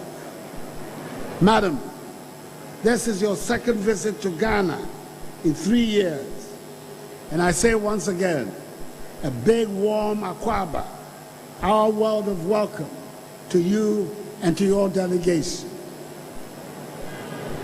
Whilst welcoming you, I also congratulate you on your spectacular victory in the recent general elections in your country, where for the second successive time, your party, under your leadership, swept all 30 seats of your country's legislature. Clearly, we in the New Patriotic Party have much to learn from the Barbados Labour Party. But above all, I congratulate you on steering your country from the status of a dominion to that of a republic, which occurred on 30th November 2021, severing all formal connections to the former British colonial power. Barbados today stands proud and united before the world. Relations between Ghana and Barbados date back centuries, founded originally on the tragic platform of the barbaric, inhumane transatlantic slave trade, which at Cape Coast Castle, located not too far from here, as one of its major conduits. Over 400 years later, here we are, this time, sharing a vision of a black world on both sides of the Atlantic, which leverages hard work, enterprise, creativity, and innovation to engage in mutually beneficial trade and investment cooperation that will guarantee the prosperity and dignity of black people the world over. Madam Prime Minister, your presence here with us on our special day is eloquent testimony to the fact that despite the machinations of our common enemies, the bonds between us, that is, those of us on the continent and those of you in the African diaspora of the Americas and the Caribbean, are indissoluble and will in this century grow from strength to strength. The time for the black peoples of the world is here. I wish you a pleasant stay amongst us, madam, even if it is brief. Fellow Ghanaians, before the outbreak of COVID-19, we took the Independence Day celebrations out of Accra, in 2019 to Tamale, capital of the northern region, and in 2020 to Kumasi, capital of the Ashanti region. Both were huge successes. However, because of the rising numbers of COVID infections last year, the celebration was held virtually for the first time in our history. By the grace of Almighty God, in the effective management of the pandemic by government, we currently have a very low active case count, which has permitted these celebrations to take place in Gwe. It has been a captivating event, and I'm very happy to be here and grateful for the cooperation of the traditional authorities, led by the Omanfm of the Ogwa traditional area, Osaberima Kwesi Ata II, who has been our gracious host. Osaberima, Yedawo, Eni Gwema Asepa. Cape Coast was once the administrative capital of the then colonial Gold Coast. The first Supreme Court was sited in Cape Coast. The first people to gain formal Western education in our country came from Cape Coast. It is the home of the first primary school, the Philip Kwaku School, established in the 18th century in 1776. It is the home of the first girls' secondary school, Wesley Girls High School, established in 1836. And is the home of the first boys' secondary school, Omanfm School, established 40 years later in 1876. Subsequently, many renowned secondary schools were established in Cape Coast. I doubt if there exists anywhere else in the world a town that has the same concentration of top secondary schools as there is in Cape Coast. Indeed, it is not for nothing that Cape Coast is rightly described as the Athens of Africa. Today is a celebration of our nation's independence, and one region that has epitomized both our association with colonial rule and the ensuing struggle to liberate ourselves from its yoke is the Central region. Indeed, the Portuguese, the earliest Europeans to visit us, first arrived in the Gold Coast in the 15th century, setting up shop in Cape Coast. The years that followed witnessed battles for control of Cape Coast, with the Swedes and the British finally taking over the territory. What ensued in the aftermath of this takeover was the transformation of Cape Coast into the place from where our resources, human and natural, were transported. Through the forts and castles dotted along this coastline, our ancestors were sold into slavery in faraway lands and were forcibly engaged to create wealth and prosperity for the peoples of the lands to which they were sent, wealth from whose enjoyment they were largely excluded. It was thus inevitable that the first momentous steps towards the making of modern independent Ghana began here in Cape Coast in 1897, when the great Ghanaian patriots Jacob Say, J.B. Brown, Joseph Casely Hayford, John Mensah Saba, and their colleagues assembled in the Aborigines Rights Protection Society, situated in Cape Coast, and managed, through their determination and advocacy, to mobilize public opinion to resist the takeover of our lands by the greedy hands of British imperialism in the Crown Lands Protection Bill, thereby helping us to maintain control of our lands and insulating us from the fate of the sequestration of lands that occurred in southern and eastern Africa, with such unhappy consequences for the indigenous peoples that reverberate till today.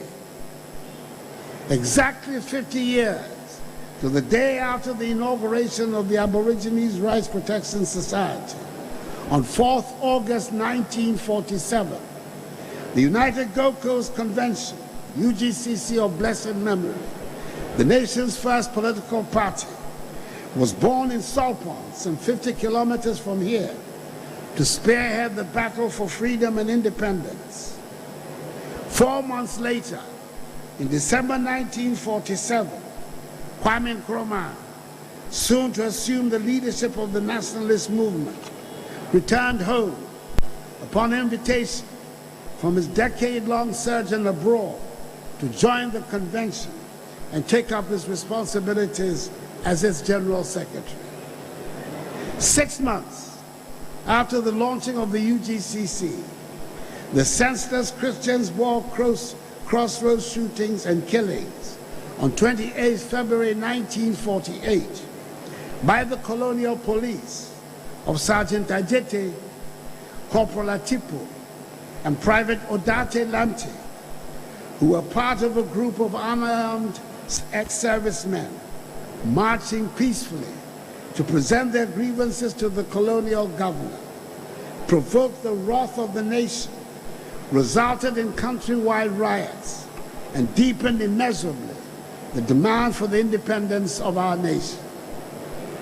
This led to the arrest by the colonial authorities of the UGCC leaders, Joseph Boachi Dankwa, Emmanuel Obetebi Lamte, Edward Akufo-Addo, Ebenezer Akwaje, William Ofori-Atta, Kwame Nkrumah, the legendary Big Six, who were held responsible for the riots, and to the institution of the Watson Commission to investigate the circumstances of the riots.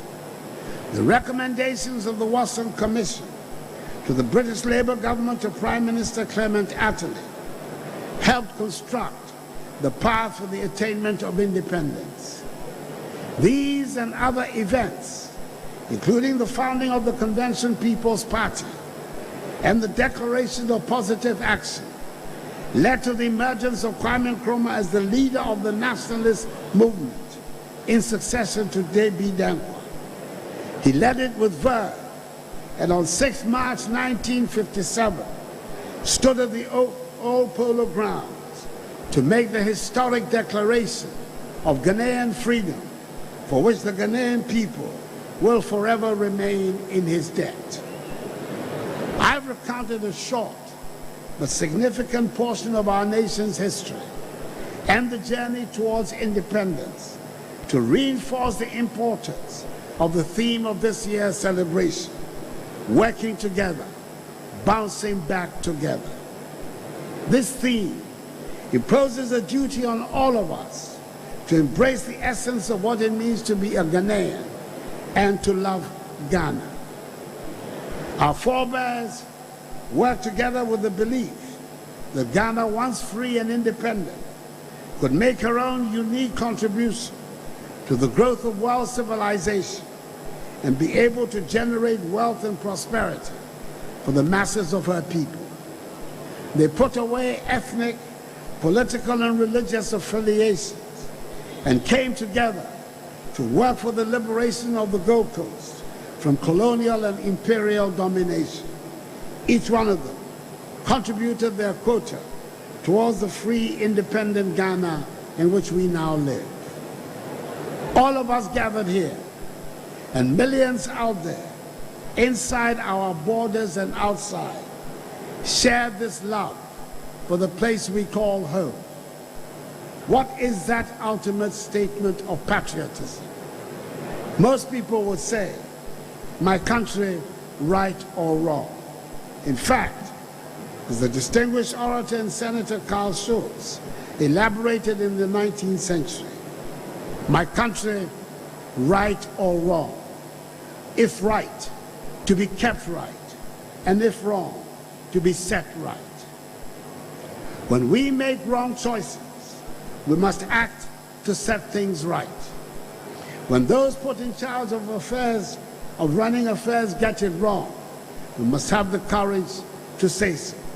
That is our patriotic duty and calling. But we must not on any given opportunity run down our nations merely simply because we can, or to achieve a narrow parochial and partisan interest. The democratic system of governance which we have chosen to operate acknowledges that we are bound to have differences of opinion on the way forward for our nation. We must, however, recognize that the expression of those diverse views should not undermine the fundamental unity we need to forge to advance the cause of our nation.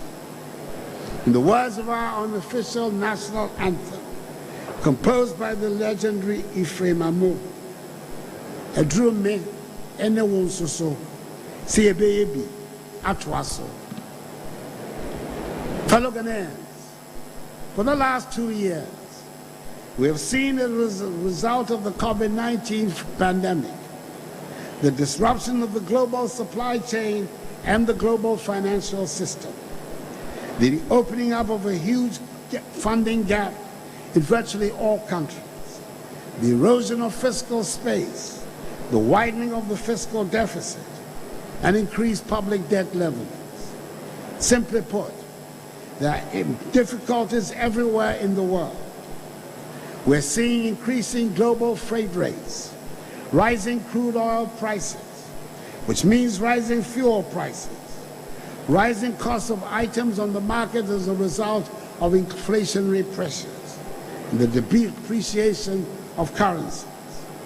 And as much as these are happening in all countries around the world, the government of Nana Addo Dankwa Akufo-Addo has not thrown up its hands in despair. We're not looking for the easy way out. We're determined to become even more self-reliant and in the process find Ghanaian solutions to Ghanaian problems. As already we have made considerable progress towards this end. Today, Ghana is a net exporter of foodstuffs thanks to the success of the program for Planting for Food and Jobs. Free senior high school is ensuring money or the lack of it is no longer a barrier towards the attainment of a minimum of senior high school education for every Ghanaian child, an important tool for the development of our nation. We are processing more of our cocoa in Ghana than at any other time in our history.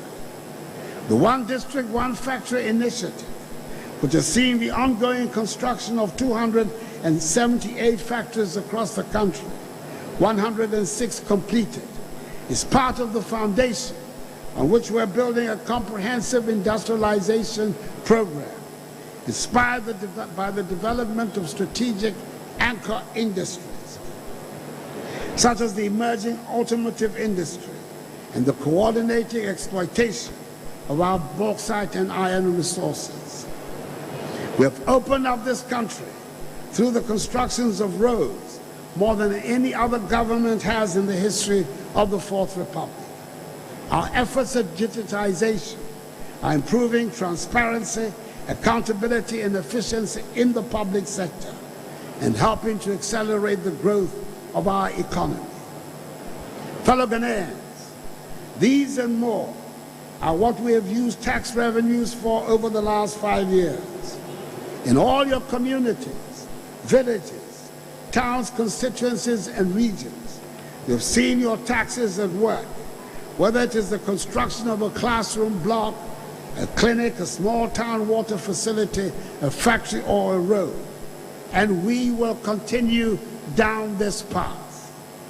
I will not renege on my pledge to help create a progressive and prosperous Ghana.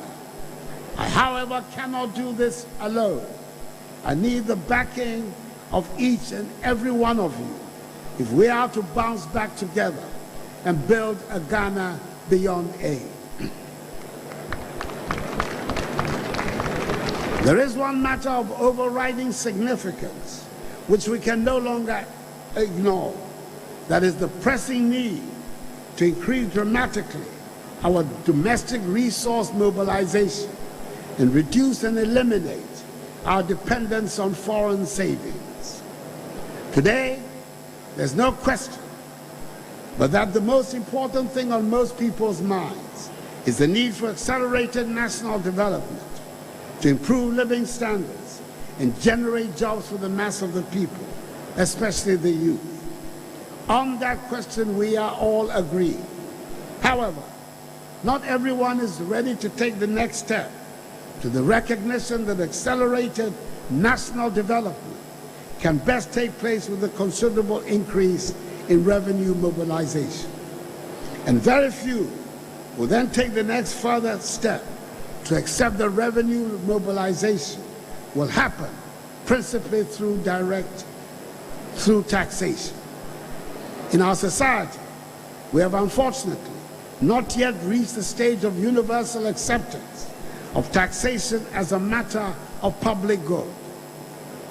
But truth be told, our tax to GDP ratio of 12.2% compares unfavorably with our peers the world over. Less than 10% of the Ghanaian population, i.e. 2.4 million people, carry the direct tax burden of 30.8 million people.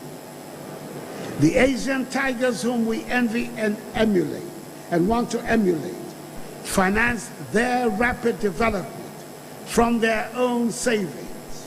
We need to do the same and alter our fiscal profile. We must move Ghana to a situation beyond aid. That is a Ghana which is no longer dependent on the benevolence or charity of foreign taxpayers and donors for the management of our public finances. It is doable. We want to transform Ghana into a world-class economic hub which will benefit every single Ghanaian.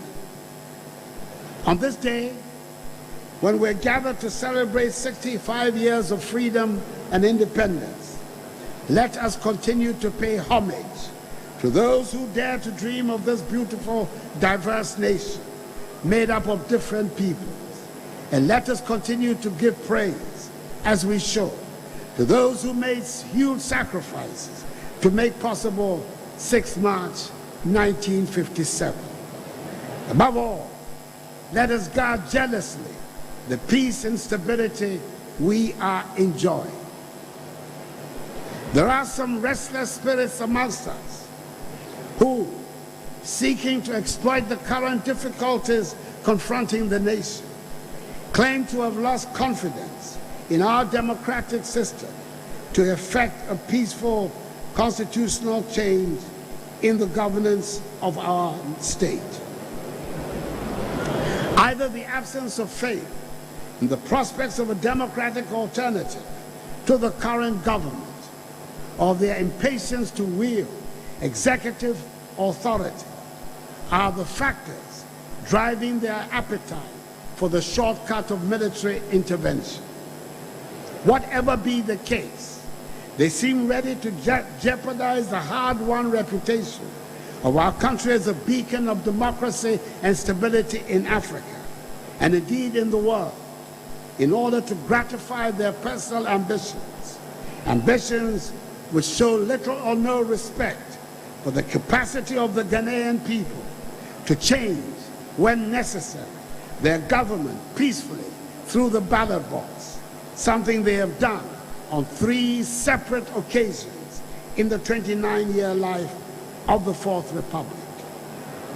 The great majority of us who are committed to democratic values and democratic institutions will continue to resist the claims of these adventurers and employ all legitimate means in a democracy to maintain our free, open system of governance, which is respectful of human rights, the rule of law, and the principles of democratic accountability. Ghana deserves to put the initial decades of perhaps understandable turbulence and instability in her history firmly behind her, to enable the development of our nation to proceed in conditions of freedom, order, peace, and stability, which have been the happy hallmarks of the Fourth Republic. West Africa is also currently faced with a worsening security situation in the Sahel, with recurring terrorist attacks which are moving gradually southwards in the region towards the coastal states. All our efforts at transforming the Ghanaian economy and putting our nation onto the path of progress and prosperity will be rendered futile if we are unable to secure our borders and give you, the Ghanaian people, the serenity to go about your daily activities in an atmosphere of peace and security. Hence, the necessity of bolstering the capacity of our security services, a goal which has to be achieved. As President of the Republic, I assure you, the government is determined to do everything within its power to guarantee the nation's territorial integrity and ensure the safety of citizens. I urge you, my fellow Ghanaians, also to cooperate with our security services and give them maximum support in the discharge of their important duties. When the citizenry and security services work together, we can be assured of our safety and security, and then we can channel all our energies and resources into building a progressive and prosperous nation, the Ghana of our dreams. I do not underestimate the challenges with which we are confronted, but I am strong in my conviction that we can overcome them. I know we are capable. I believe in the can-do spirit of the Ghanaian, the first people in sub-Saharan Africa to rid ourselves of the shackles of imperialism and colonialism. Ours is a bright future, and I'm confident that the years ahead of Mother Ghana will be great. Let us work together and bounce back together. The battle is the Lord's.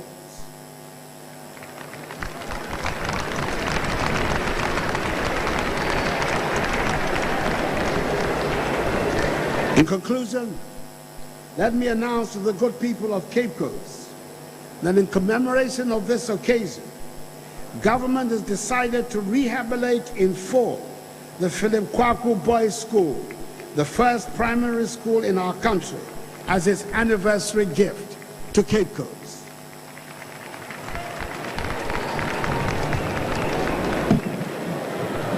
Fellow Ghanaians, happy 61st Independence Anniversary celebration.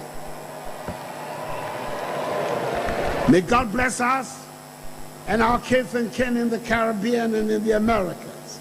And may God bless our homeland, Ghana, and make her great and strong. I thank you for your attention.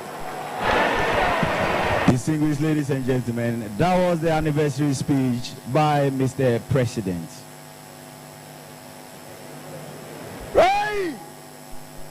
Ray! Chef!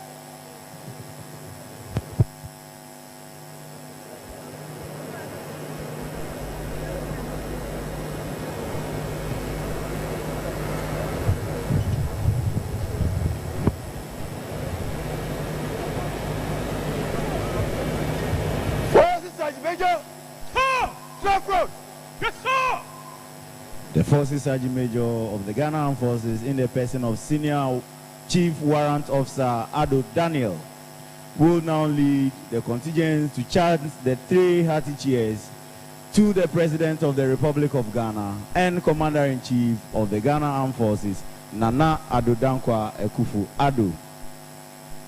Good afternoon, Mr. President. May I have your permission to carry on with the yield, Mr. President? Yes, Mr. President.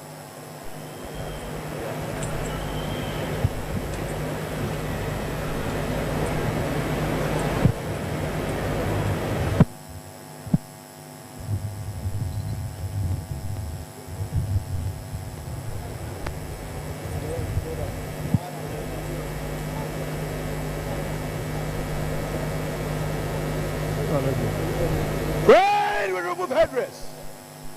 Remove.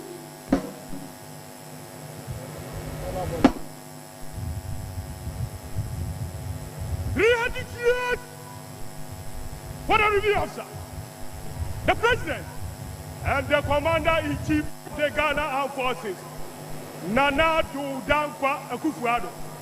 Chabai!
That was the yell led by the Forces Sergeant Major, Chief Warrant Officer Ado Daniel.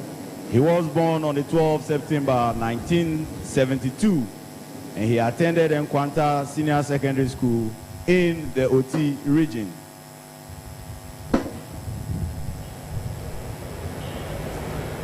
He was enlisted into the Ghana Army. On 5th January 1996,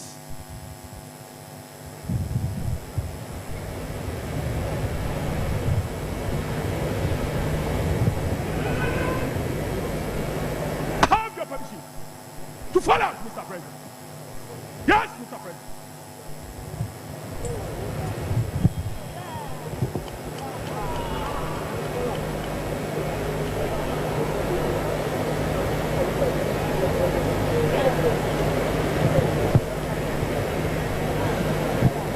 the parade commander will now ask permission to march off the colors.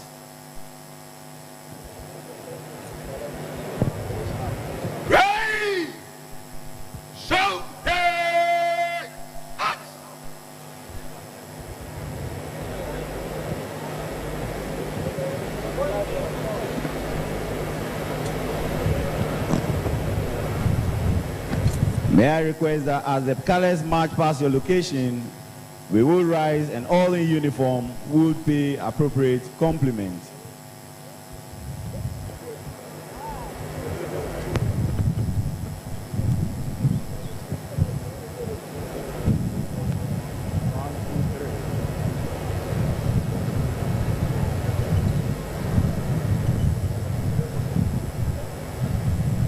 Mr. President, bend over. May I have your permission to march with the colors and the parade? Mr. President.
Once again request that as the colors march past your location, all will please rise and all in uniform would pay appropriate compliments.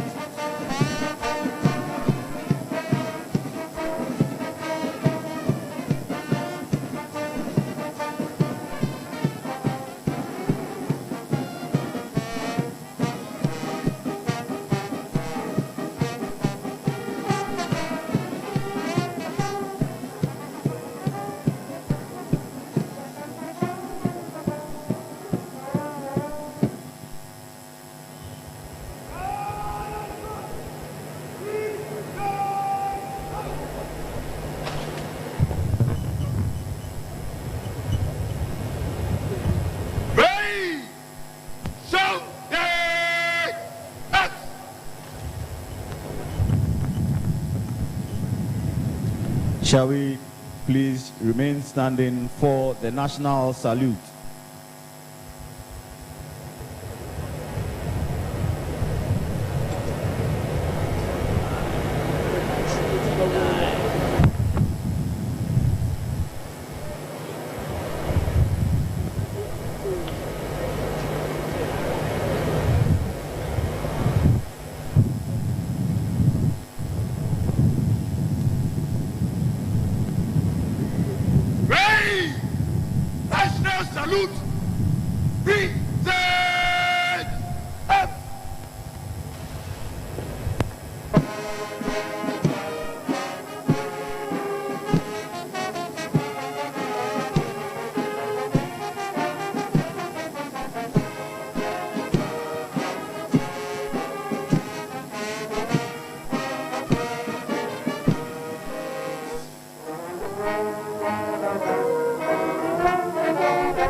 Shall we please be seated? Distinguished ladies and gentlemen, all too soon we have come to an end of yet another edition of Ghana's 6th Independence Anniversary Parade. We shall remain seated. We shall remain seated as our dignitaries take leave of us.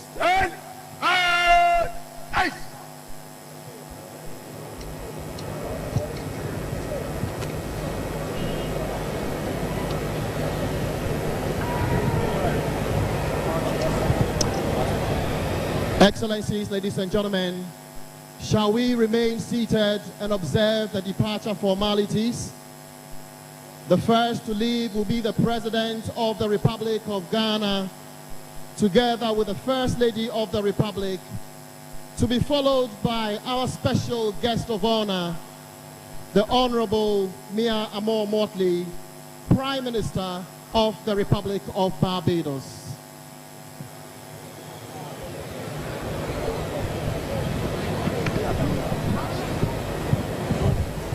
We want to say a very big thank you to all the schools who participated in our 65th Independence Anniversary. Special thanks to the Director General of National Sports Authority, Professor Peter Chumesi, who prepared the stadium for the program. Many thanks to our senior high schools for representing in their numbers. The school's contingents were supervised by Mr. Michael Ntoaye, Director PE and Sports, GES Headquarters, Madam Cynthia Wise Atokwe, Programs Officer, PE and Sports, GES Headquarters, Mr. Bertrand Apo Odoy, Regional PE and Sports, GES Central, Mr. Alex Ekomanko, Deputy Regional PE Coordinator, GES Central. Osa Berimakwe Sata II, Omanfm, President of the Central Regional House of Chiefs, Ogwaman, and all the people of Central Region. Ghana says thank you for hosting this nation on our 65th Independence Anniversary.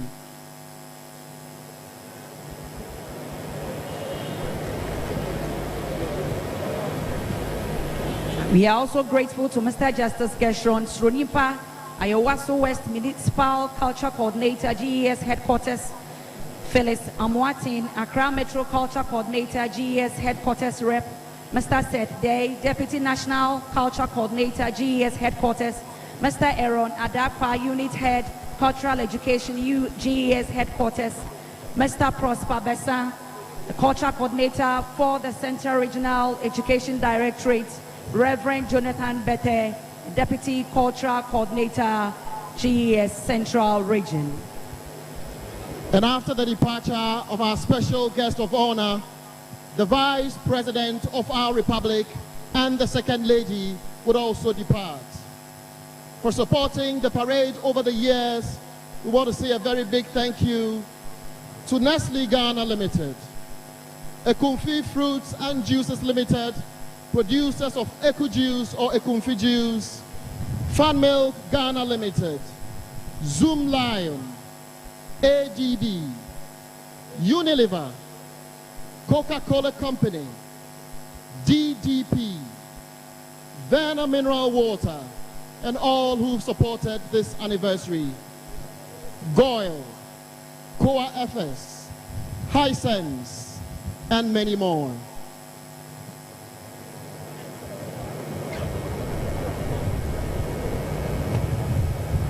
Departing now is the President of our Republic, Nana Addo Dankwa Akufo-Addo. Together with our special guest of honor, the Honorable Mia Amor Motley, Prime Minister of the Republic of Barbados.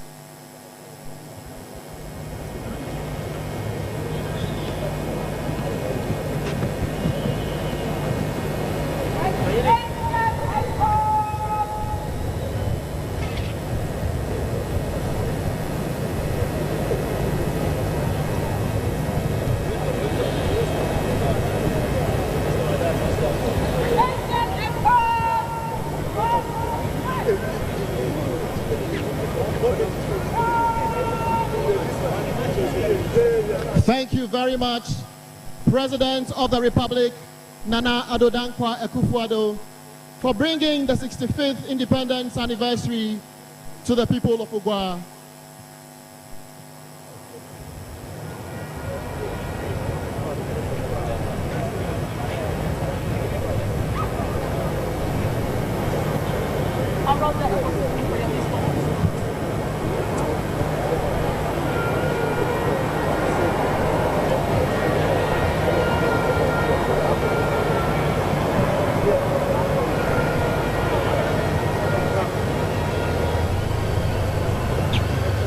We also want to say a very big thank you to all the ministers, especially the Central Regional Minister, Mrs. Hassan, for hosting us, making this anniversary a success.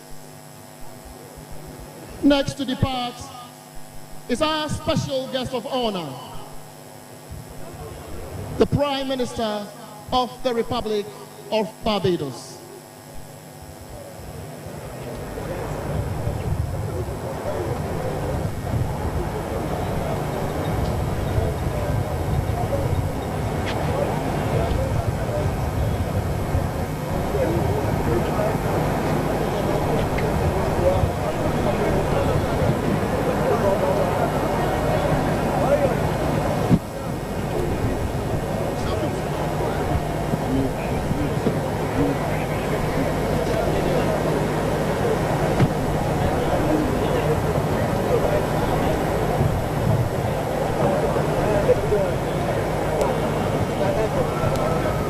Thank you to all you students for making this program a success.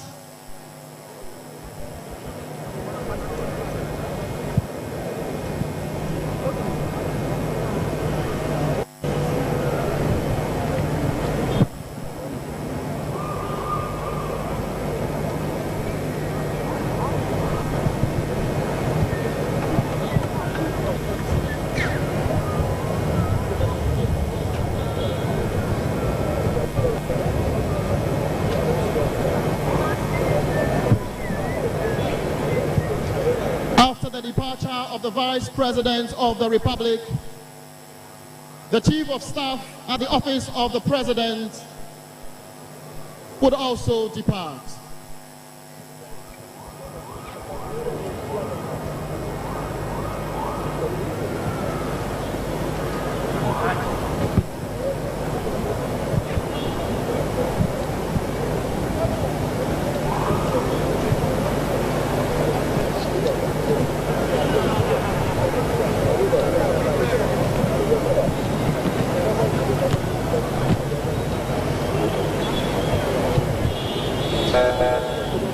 Also departing now is Kwesi Enin Yaboa, the Chief Justice of our Republic.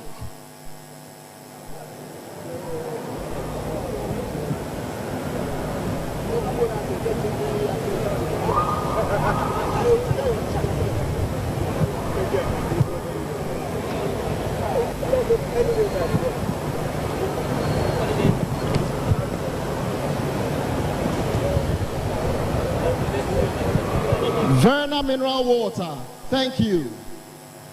Ekumfi Juice, thank you. ADB, thank you. DDP, thank you.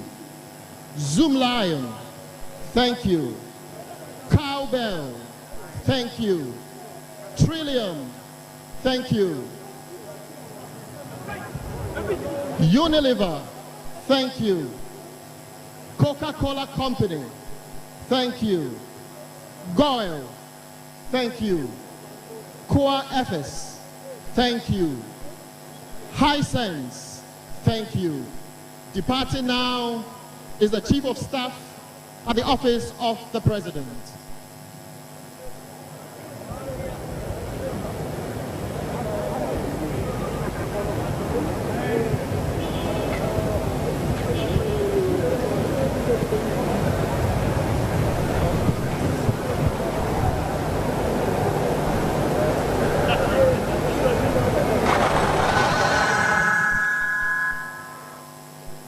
And now our service commanders can now depart.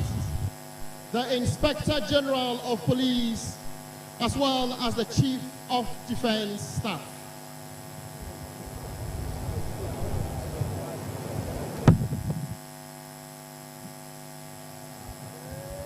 Nananum, we want to say thank you.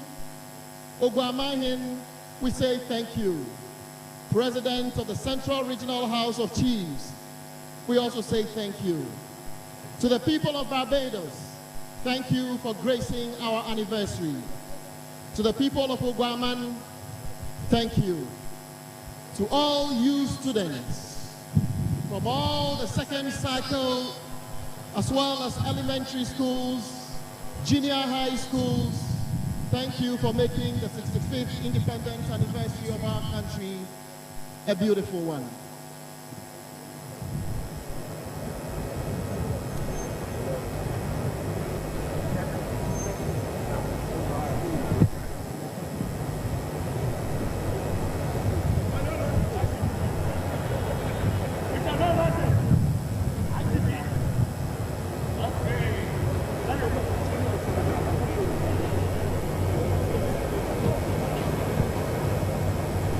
To Loud Mix and Signal, thank you for providing us with good sound.